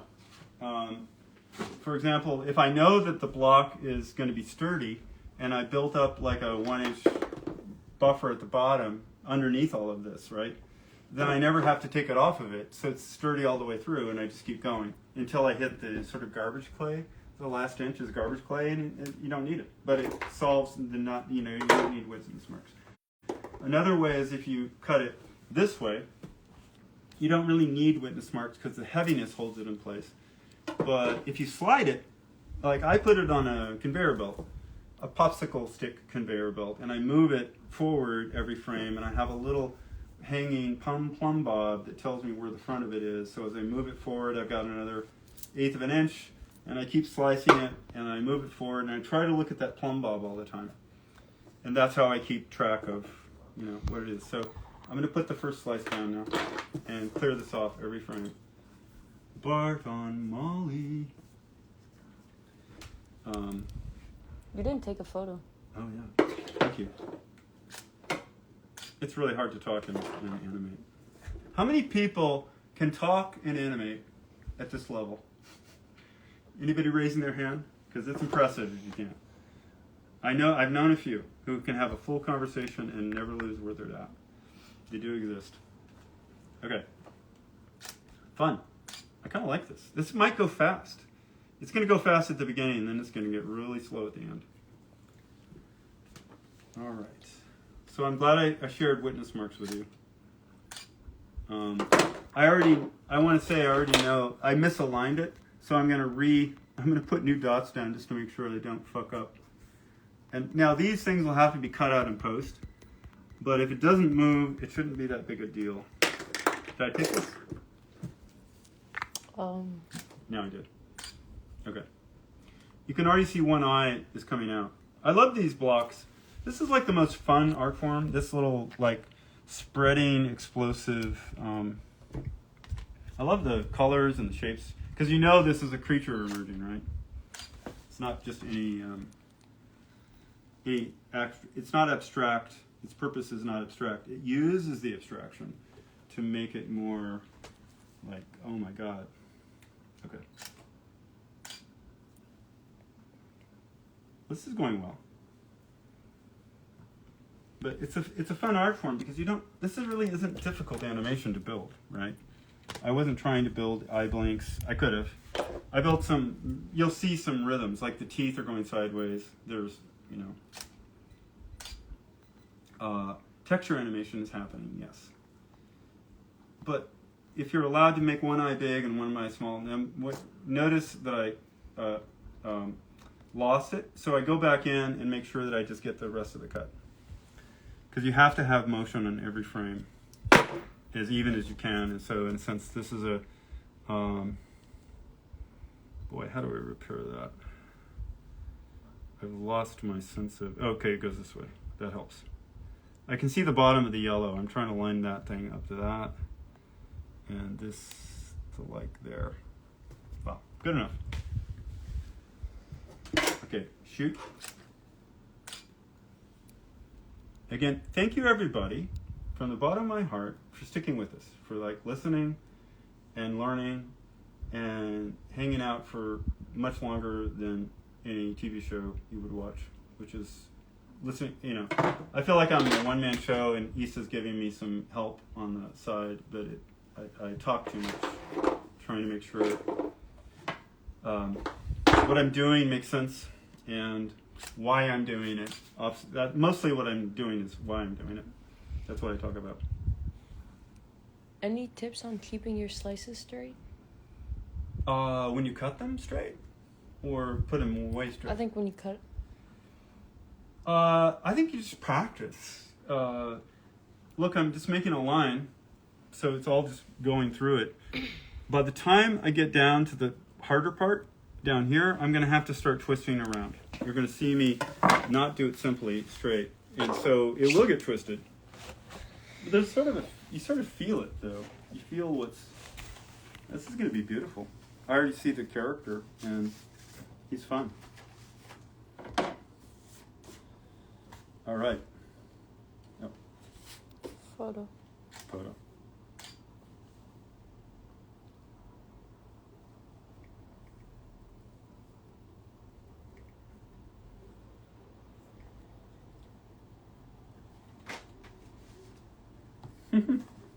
There's the mouth and the two eyes in a primitive state.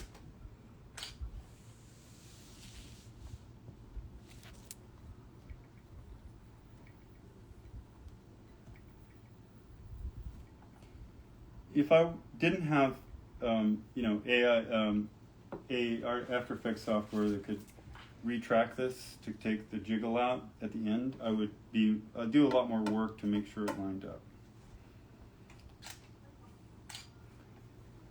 And I'm doing the minimum kind of prep for the yellow screen here.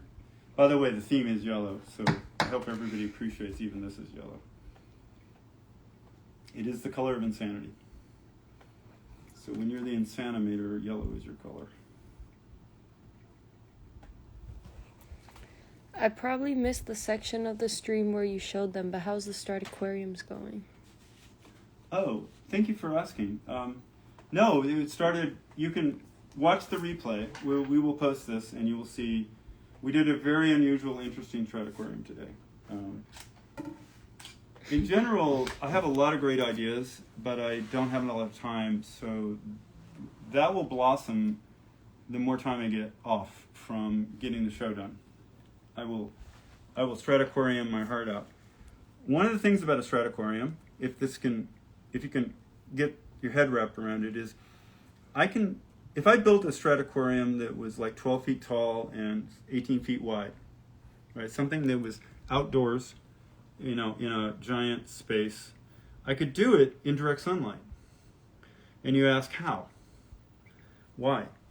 The funny thing about a Strataquarium is that the water, as long as the water is in between the stratacut on the backside of the glass and wherever the sun is shining on all of this, it's a thermal sink, and so it doesn't allow the sun to heat up and boil the clay. because it's passing through the water. All the energy is being dissipated, and slowly the water is getting from 60 degrees to 65 to 70 when it's 90 degrees, right? The water takes a long time. I gotta shoot that. The water takes a long time to heat up. And by then, the sun is starting to go down, and so you never thermally reach 90 degrees or 100 degrees on those days. You reach 70 or 72 because it's just natural. And the stratacut is protected. So I could do giant stratacut in public if it was oriented to the sun correctly and the water was kept in the tank, and that stuff would live for hundreds of years there. I think that's fascinating. It's just like crazy. The physics of this slowly moving molten clay thing has survivability tricks if you line it up right to, who would think, I always think, oh, these guys have to be indoors. But no, a strataquarium means they can actually be outdoors. And I think that's just like nuts in a good way. This is looking cool. God. Mm-hmm. Damn. And they're fun. They're not that difficult. You're not trying to do multi-dimensional hands and fingers moving. It's the pure joy of a strange, it's like exuberance personified.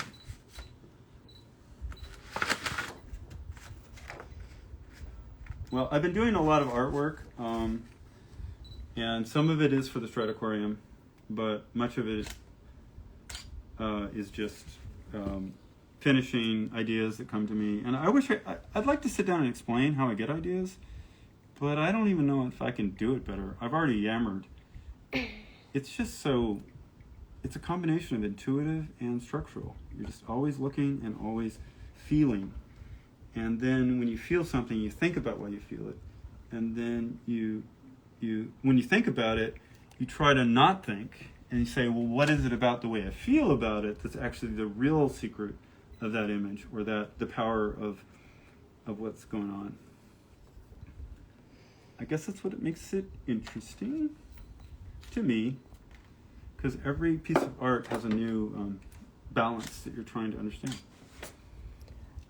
Okay, I got called out for not asking you this question, but someone asked, right. I'm the president of the Software Society at my university. Are you able to fund our DAO, or DAO?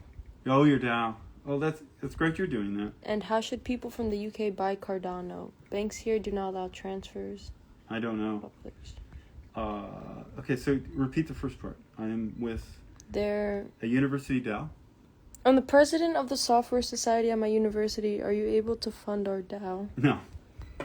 I'm a working artist attempting to make a living first. I think I'm going to do okay, but I'm not certain yet until I've actually been able to get enough of an audience that buys pieces at enough of a price that I can feel, okay, this is a life, a job. Not right now. This is just me hoping.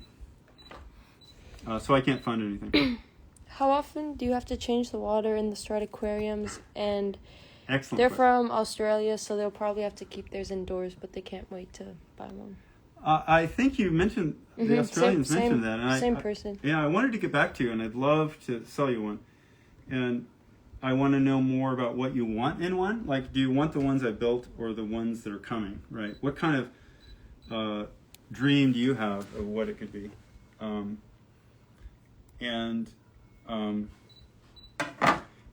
The water, I'm going to get into it now. Now that you've asked, I'm going to give you some technical, what I've learned, because I've been experimenting, that there's a tiny bit of, clay is made of oil, pigment, calcium carbonate, which is sort of pure white dirt, like dirt with no dirt in it. It's just stuff.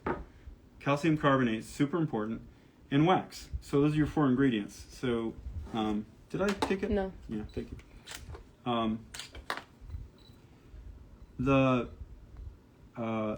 When that goes into the tank, I believe that the water is slowly leaching the calcium carbonate.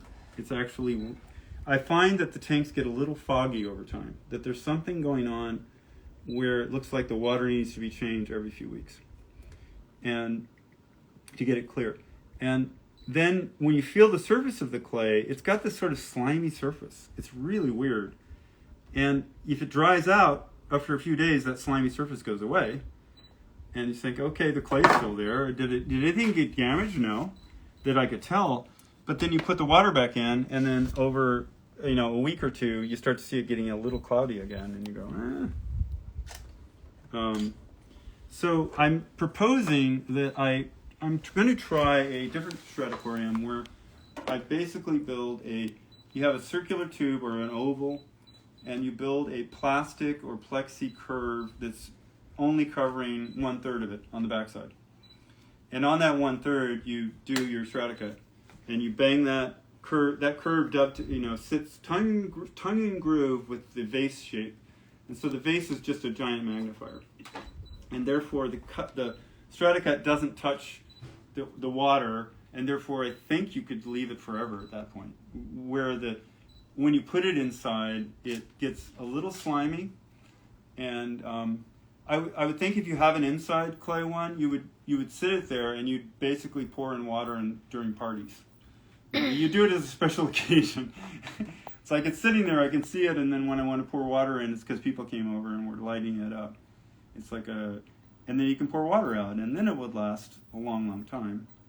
And so does that clear the outside and the inside method? And the pro of the outside method is that tiny bit of filtration mist that shows up in the water after a few weeks isn't there if you build it on the outside. And I think it's just sturdier. It also doesn't get the slime. The downside is that when it's built on the inside, then the glass is the canvas, and it's kind of cool. And the whole emerald glowing center of it is, I don't know. I think that'll still be quite effective on the outside, but I had also wanted to build, if you imagine a strataquarium like this, to build a foreground, middle ground, background. So I wanted to put clay here, and clay in the middle. And so you could build partial pieces of the scene and do foreground, middle ground, background. And so the background would be thinner and it would distort more. The middle ground would be thicker, it would distort less, and the foreground would have no distortion on it. And you would try to build your canvas in 3 dimensions, with 3 levels, and yet make it a coherent experience when it's looked at. That's in my mind exactly how to do that. Lots of ideas. All right, getting down on Bart on Molly. Now, one thing about this is when I put him on his surface, on his canvas, when I actually apply a single one of these to a prepared wooden block or wooden. Here I lost it, so I'm going to pull it up. Yeah, it's not too bad. I lost a little bit. So the key is to slice enough off every frame that you don't see it stall. And I'm going to go back in and take a little bit more right here. This is where it stalled, and so I'm just shaving a tiny little sliver, and it's shaving a tiny little sliver. These are the 2 places where I don't think I got enough of it. It keeps the flow, keeps the fuse burning and not stalling out. All right, click. Oh. Thank you. Do you think it's worth it to coat the stratacut in the waterproof? So to coat it, in a sealer? Yeah, so sealers are a whole nightmare. I sealed up mine with a matte medium, gel matte medium. I don't know if anybody knows what that is, but it's basically an advanced artist white glue, and so it would clear coat the strata. But sometimes you get oil from the surface coming up to the matte surface, and so it yellows. You get a little bit of yellowing, which is a downside. Also, it gets a little glossy. So you see the bumps in the stratacut worse because you put the matte medium on it, and it still has this sort of, what would you call it? It has a kind of waxy look to it. That's the surface. Here it's nice and dry, and when it's when it's done glass, plexi, or plastic, it looks really beautiful because it's softened to the point where every bit of the clay is touching the surface, and everything just looks like it's synthetic. And this is beautiful because it doesn't have any intermediary. Matte medium is what I would use. As you know, I also use cell acetate, which is simply what a cell animator would use. And I basically take the Stratacut out into the sun, I cut a piece of cell acetate in this shape, and I let the sun bake that slice. And as it's baking it, maybe 10 minutes later, it gets a little soft. And then all you do is press down the cell acetate onto the surface, and it becomes very protected. So that would be a preferable method. I prefer that to matte medium. I think it's better. But otherwise, it's oil against other things. Oil is always a non-stable thing. And how do you make it presentable and savable when it's non-stable? And so you can kind of get all my answers. Slowly, you're seeing all the answers here. I think I cut that. I shot that one, right? Okay.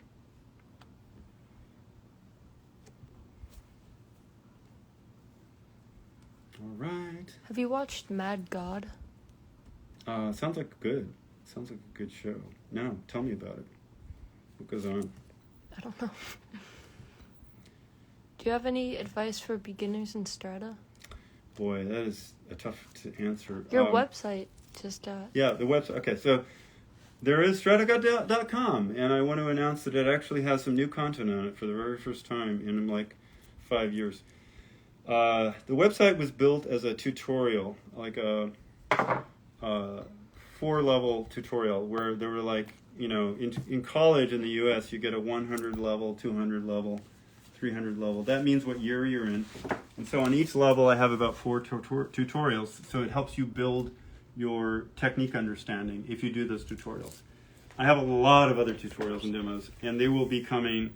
I've done kind of extensive, every few years or every 5 years at least, I do sort of an extensive seminar of tutorials at some institution or some festival. Can you move the folders out of Yep. there?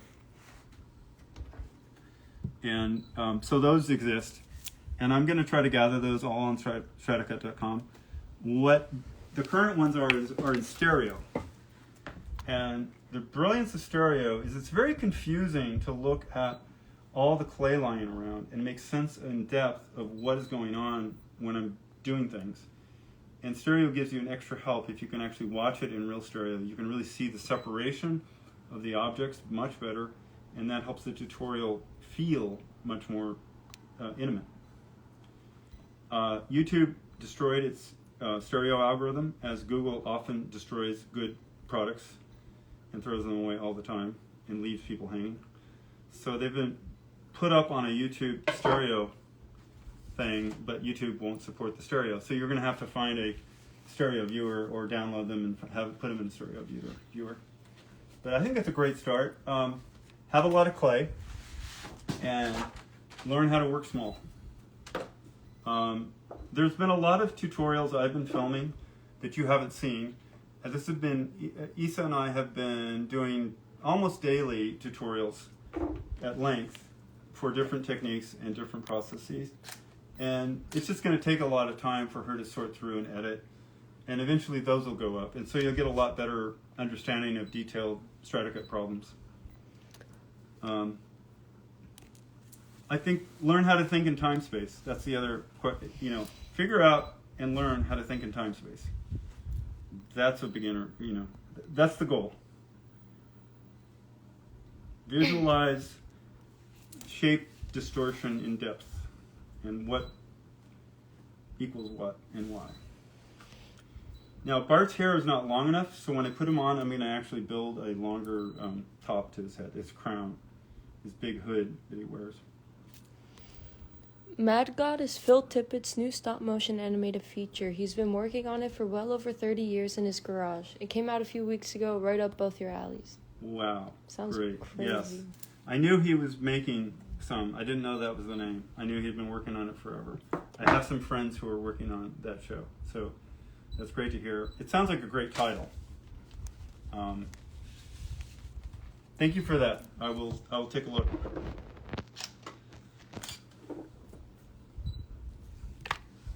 Okay, Okay, so I'm still able to control it. It's still not moving, I hope. It's moving a little bit because as I distort it, I'm pulling a lot of pressure on the block, so probably ever so slightly I am actually, it's evolving its position just a fraction every slice. Where do you get all this clay? I've collected it over years. A lot of it was gotten when Vinton Studios sort of stopped doing clay and was just doing puppet because it was becoming Leica. And it had put a lot of clay into sort of a vault archive to age because aged Van Aken is better for not crumbling when you do straight ahead clay morphing. It's a much better texture. Damn, it's looking good. And so they threw it all out. They got to this point where they said, hey, we're downsizing or we're moving on. Our business is not going to be just a boatload of claymation. Our business is going to be all these other things. And so we just don't need all this storage of aging Van Aken clay. And I was still working there. And so it was anybody who wanted to take it away, they were given it. So I was able to stock up on my Stratacut dreams by, taking all these beautiful boxes, and it's a lot of, they're in my garage, and I have a lot of them, but it's still intimidating because I think, oh my God, can I ever create that much? Can I ever use all that clay? Can I ever? The amount of effort to imagine to actually Stratacut that much is just boggling. When I started in Stratacut, I didn't have a lot of clay. And so I started small. Much of BuzzBox is done small. Smaller than this, much smaller. So learn how to animate Stratacut small. Earlier in this AMA, you saw me talk about the little... Should I bring it back just for the new viewers? Oh, the Blabbercaster. It's an excellent idea, yeah. This is how small. How long was this How long block? was the log? So this is the... Learn how to work at this scale, which is, I don't know, 5 fingers high, 6 fingers high. It's like half a hand. Work your animation at that scale because you can learn everything you need at this scale. It's better to learn small because you're not using a lot of clay. This was about this long when I made him. And so he was changing from color to color to color. And all of the animation was built as textures that were moving through him. By the way, I'm going to go and add another contribution to the Trump thing. Give me a moment. Should I film it? Yeah, sure. Just make sure there's nothing Instagram unfriendly. So I drink a lot of water, as you know, through the AMA, and here we go.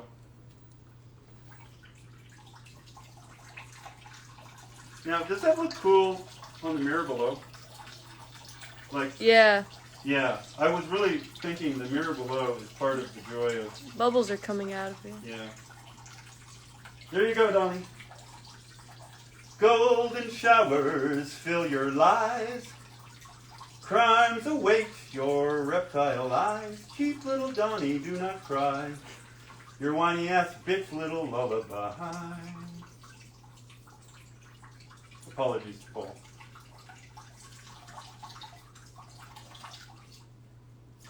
And all the white boys who carry the hate for this guy, who's like the worst leader, like he isn't stoic, he whines, he isn't like somebody who takes responsibility. You think that's leadership? Ah. And look, it's not leaking. This is a major It achievement. is leaking. Oh, where is it leaking? Down here? This? Mm-hmm. You're right, it's leaking. God damn it. Well, it's not leaking badly. That's impressive. Okay, it is leaking. We're back. Thank you. What would dry ice look in there? Yeah. All right. Well, it is Halloween in the heat down in LA, so We should get some dry ice. we should get some dry ice for that, yeah. And Now I'm going to have to go back. I've actually tried to fix that tank 3 times. So it's getting better. It's getting less leaky every time. But so yeah, work small. Start small. There are great tutorials out there. Look them up. And Isa will be, putting up more, and I will probably put up more as time permits. I'm just super busy now, and I can't get everything done at once. I'm really more interested in making like a community and enough of an awareness that people can buy these things or get these things or make these things and become a working artist. Because I've been a working director, producer, animator, filmmaker, all of those other things. And sometimes I used this kind of art. In the 80s, this was my thing, right? In the 80s, back in the golden era of MTV, this was desired because it was so unusual and they were interested in experimental things. And then in the last one I did was in 2000. It was the acid trip. And people said it was CG. They saw the acid trip and they said, oh, that's computer animation. So you spend 7 weeks and another week to cut it up, and it's computer animation. No. But that's what they thought, and at that point I thought, I have to wait until the technology is better. I have to wait till the fidelity is amazing. I have to wait until it's 8K stereo in each eye and you have a depth dimension in what you're seeing. And then it will be so self-evidently created and not computer made. And even after that, 10 years later, AI will be able to synthetically create all of this, and it will look like it's real. Our Aussie friend says, these live Q&As are honestly the best animation lectures ever. Really big props to you two for teaching new and experienced animators new tricks. Super personal. Feels like you're saying with a group of mates. That's so cool. I have to say, comments like that keep me going. I really appreciate hearing that. Again, I'm a very shy person. I don't like to talk, even though it sounds like I do. I like to think. And people are laughing. What do you mean you've just been talking all this time? I had to train myself to do this. This is a skill hard fought over session after session, trying to talk to people, to teach them. My father was a sociologist. My mother was the best elementary school teacher in San Diego. Because she really cared, and she got into everybody and really made them love to learn. So from both of them, I think I have a little bit of that maybe. I get excited when people get excited. When people see something and can express that that's interesting to them, then, that's fun. So I'm really glad that this is something valuable and that the questions have been answered in a way that give you some insights. This is excellent to hear. Did you get to meet Pee Wee Herman when Yes. you did Pee Wee Herman? I didn't talk at length or anything, but I was on the animation team in Soho in '86, and he was in a different loft space one building away for shooting the live action. So often the live action crew and the animations crew did not spend a lot of time together, but there were a few crossovers. The DP, Daryl Studebaker. Daryl Studebaker was the DP, and he was the reason I have a job. He gave me my first job there, so I owe him that. As a cameraman, not as an animator, as a fucking cameraman. And yes, we all met Pee Wee, Paul Rubens, and shook his hand, and we chatted. It was just, get to know everybody thing. And he didn't come to the animation side much because he was busy shooting live action. Who could, right? You can't spend 8 hours, 10 hours, 12 hours on a set and then find time to go to the other building and talk to the animators. So I find Paul Rubens pretty incredible, to be frank, because it's not a likely story that you would have like that character be sort of the Mr. Rogers of the 80s, right?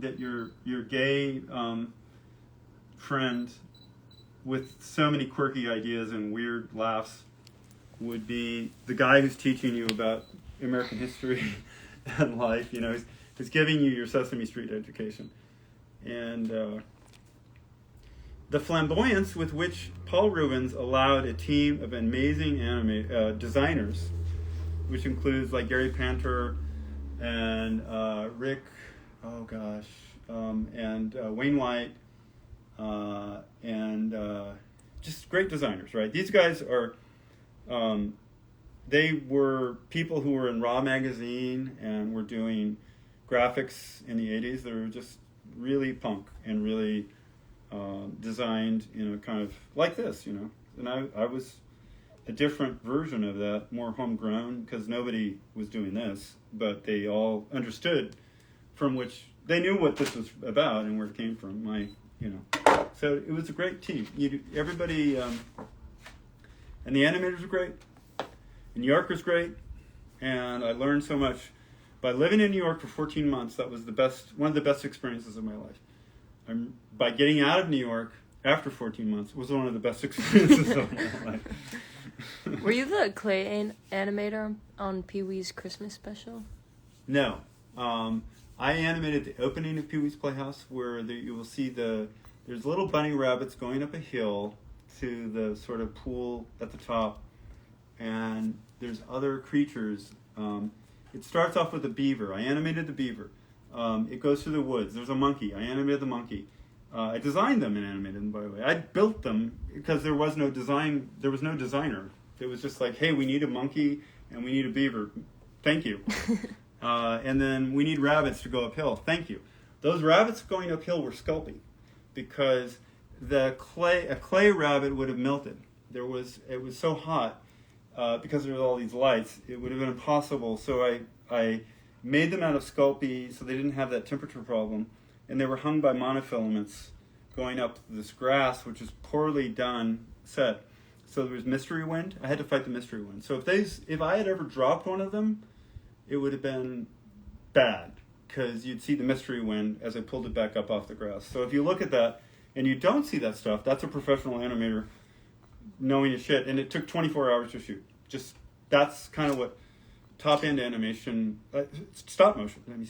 Top-end stop motion that's sort of making itself up as it goes along. Pee-wee was making it up as it went along, right? It wasn't a prepackaged thing like, this has all been done before.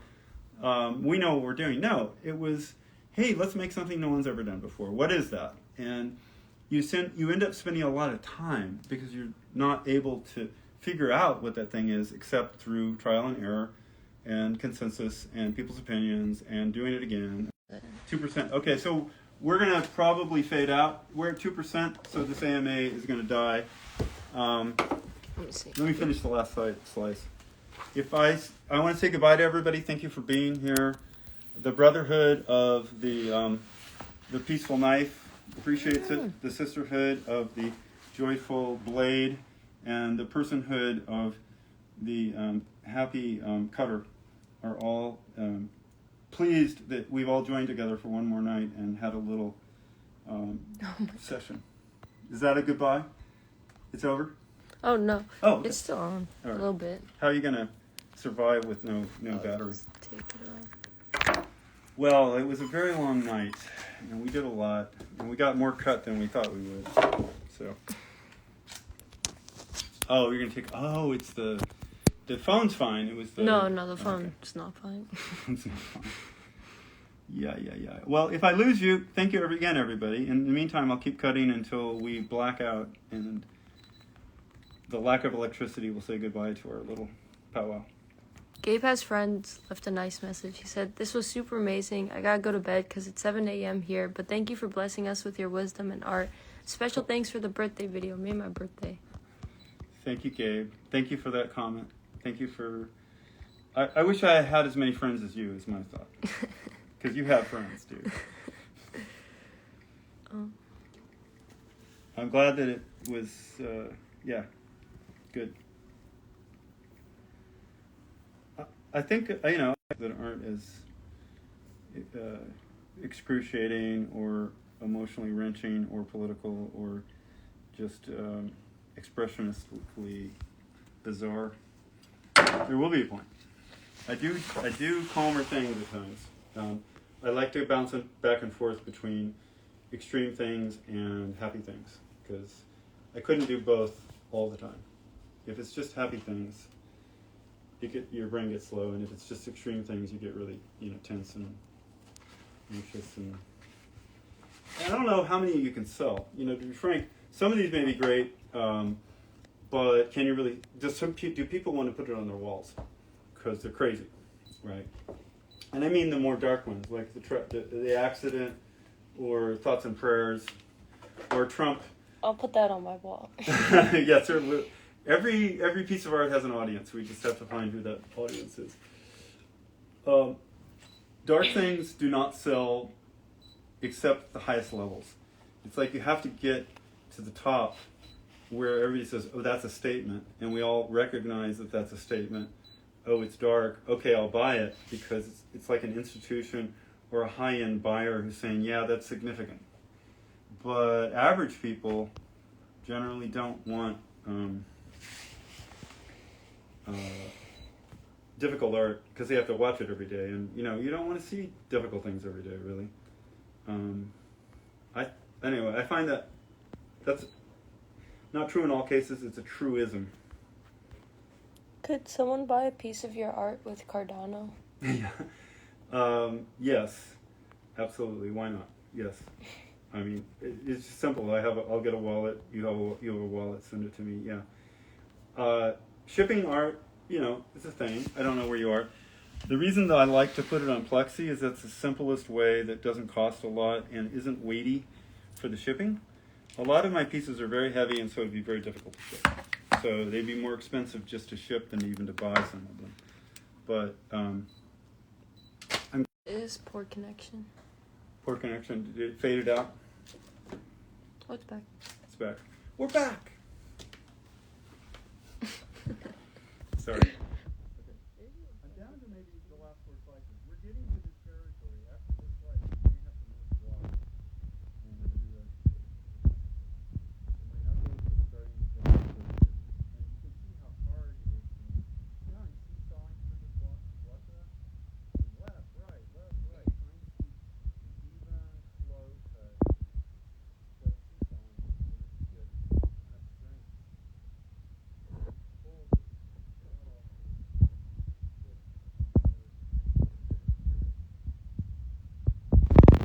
Oh. Here, with center, it's fine. Is that better? The audio was muffled. Oh, did you muffled it? Oh, they pointed that out. Yeah, I think I'm only getting 2 more slices out of this, people. Because I just don't think I can...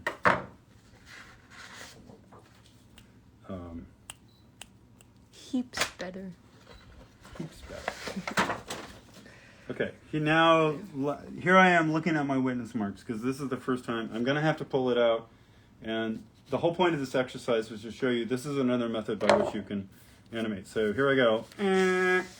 It's off the paper. Oh no, I'm out of registration.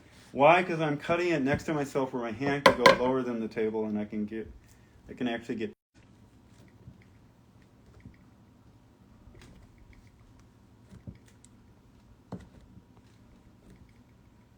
I mean, I could sit and do a CG show. I could sit and do a crypto show. I could sit and do an NFT show, although I don't know. I still have more to learn. Go. It paused, but it's back. Oh.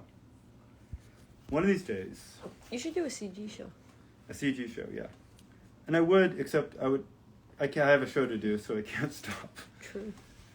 I would love to do a show about the M&Ms and actually go through each one and just point out how they're moving, why they're saying what they're saying, why they're blocked that way, why they act that way, how they're motivated. I think that I can go very deeply and explain M&Ms as well or better than anyone, because I directed them for... I directed 12 episodes over a year and another 6 episodes. There's a famous M&Ms episode where the M&Ms meet Santa, and they point at each other, and they're both myths. They don't really exist, but they point at each other and they go, they do exist together. Like Santa looks at them and goes, oh my God, they're actually candies that are alive. And they look at Santa and go, Santa's really there. He does exist. And they both fall over. And that's it's a spot they've played 20 years and plus, and that was one of the last things I done the animation directing on. So you're the dude behind my nightmares as a child. I love you so much. Watching all that back gives me comfort now. Watching which? You just your animations. Oh, good. Were they really nightmares? Tell me. Most of your comments are saying that nightmare it gives fuel. me I hear nightmares. nightmare fuel Yeah. over and over, and I think, is it really that? I just think it's energetic. It's because I was forcing you to recognize that your reality was slipping away for a minute. You know, hard little compact unit. And I'm going to move this again because I have to get it close to myself. Yeah, he said, yeah. Yeah. Definitely got nightmares. I'm sad. But I'm glad that you're good and that this is reassuring now. You see, it's not. Is there any band, artist, or genre of music that relaxes you into a trance when animating? Hania Rainey, Hanarnai, and Agnes Obel, Angesobl. They're new music in the sense that they're classical, but they're completely sort of, they're simpler, more melodic than your typical classical music, and it's very piano and very, ethereal and spiritual. I can do, the meditation music or any kind of just atmospheric noise. Well, I'll tell you what doesn't relax me is talking while I'm cutting. This is not relaxing, but I try to listen. Right now, it's off, but I was trying to listen to something calming through most of this in order for me to be less anxious as I was talking. And it doesn't pollute our conversation, and so I keep that to my own way of calming down this side of the lens. I really like all kinds of music. I just want to say that. So I get a lot out of all kinds. I mean, Vivaldi, amazing. Eric Satie, amazing. Claude Debussy, amazing. The composers were just the best because they were moving all over in ways that weren't still. And it's just so melodic, Da da da da da da da da da. I don't know. Did I get the other top? It doesn't look like it. Yes, I did. Look at that. So I was just cutting the top in half and the bottom half to get them. Okay. And now I'm going to place them back. I think I only have one more cut for tonight, folks. The slab. And look, it holds up. It wobbles. It's alive. Okay.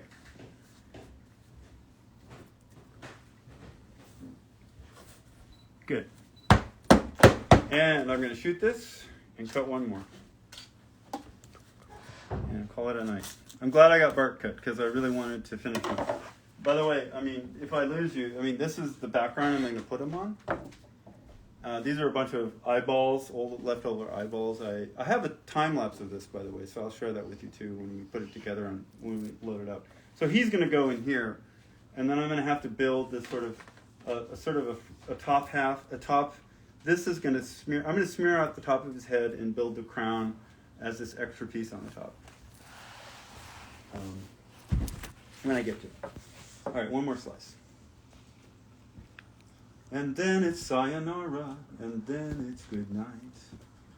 We go our separate ways, having connected from all over the world.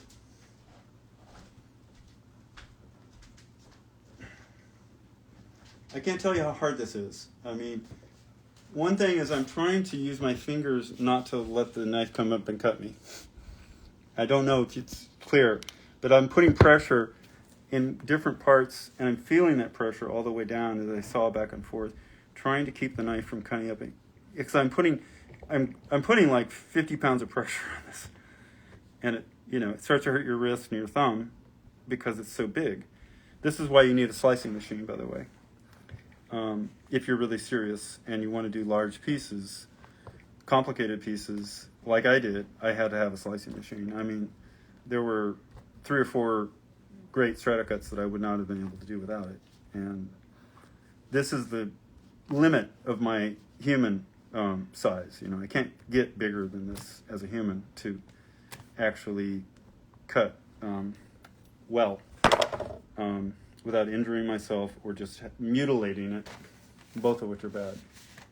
I'm going to cut one last. See, I didn't get the bottom of this, so here goes. I'm going to try to get the bottom of it so it's a single complete slice, and then I'm going to use the witness marks, line it up one more time, and we're good. We're done. We made it. We got him. We got all the kinetic energy that was lying there as potential, and we finally pulled it out of this block and revealed it to the world.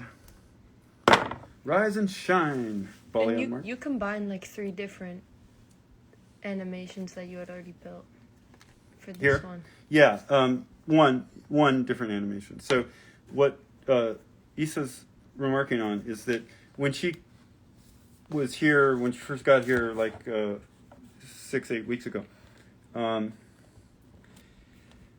I had this piece, which was just the mouth. I only had the mouth. I had nothing else. And I had these other parts, like this existed as a separate piece from some other thing. And this existed as a separate piece from some other thing. And they were just lying around. Eventually I decided, okay, they're good. It's okay to put a sort of half human eye with a bulging, crazy, big-ass one with a bunch of deep texture. And so I built the rest of that. This was built about 7 days ago, 8 days ago, 9 days ago, maybe. The rest of it. And I didn't intend to make it Bart. But once it came out, I thought, oh yeah, that's Bart. What's missing is, I'm going to take a frame and then I'm going to draw it out. Let me line it up. I'm using my witness marks one last time, baby. Come on. Close enough. Again, it'll look a little jiggly because anytime you take it off and put it back on, it's not going to be the same. All right, here comes the last frame. And la. Okay. Woohoo. Well, I wanted to show this. This is ultimately how he will end up looking because that makes him really Bart-like. And I didn't get his nose right. This is not Bart's nose. This is a kind of a skeletal cutaway of a nose. So what I'm going to do is smear this stuff. I'm going to take what's up there and do this.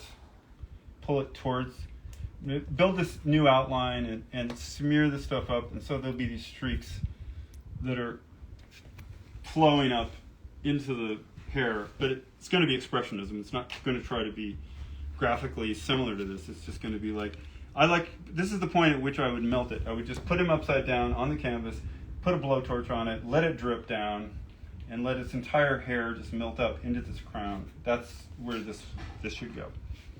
And then maybe put a hand or something that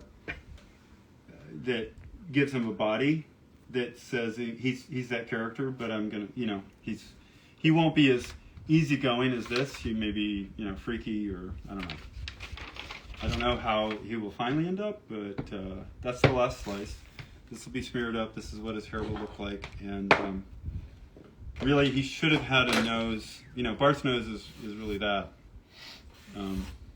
So I didn't do that because I didn't think I was making Bart, and it really isn't.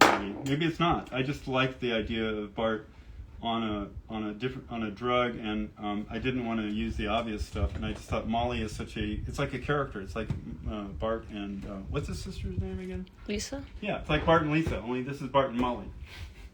So he's going to the dance club to listen to retroactive Madonna hits, and he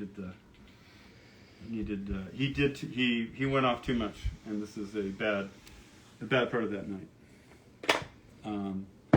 And it could change, things evolve, things change. You learn what the piece is telling you, and maybe it is supposed to be something else than that.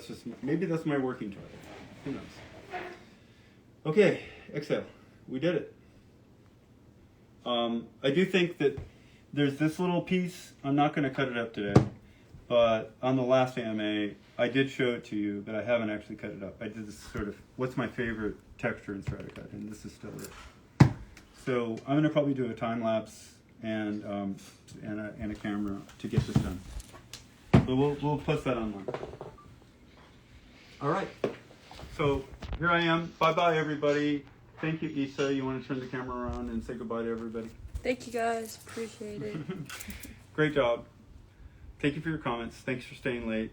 I'm glad this reached all parts of the world. And this will probably be my last AMA until the show on August 11th. There's a possibility that that'll be live streamed. So look out for that. August 11th, I think, would be the next time I come up for air. Good night. Appreciate it. Thank Stay you, safe. everyone.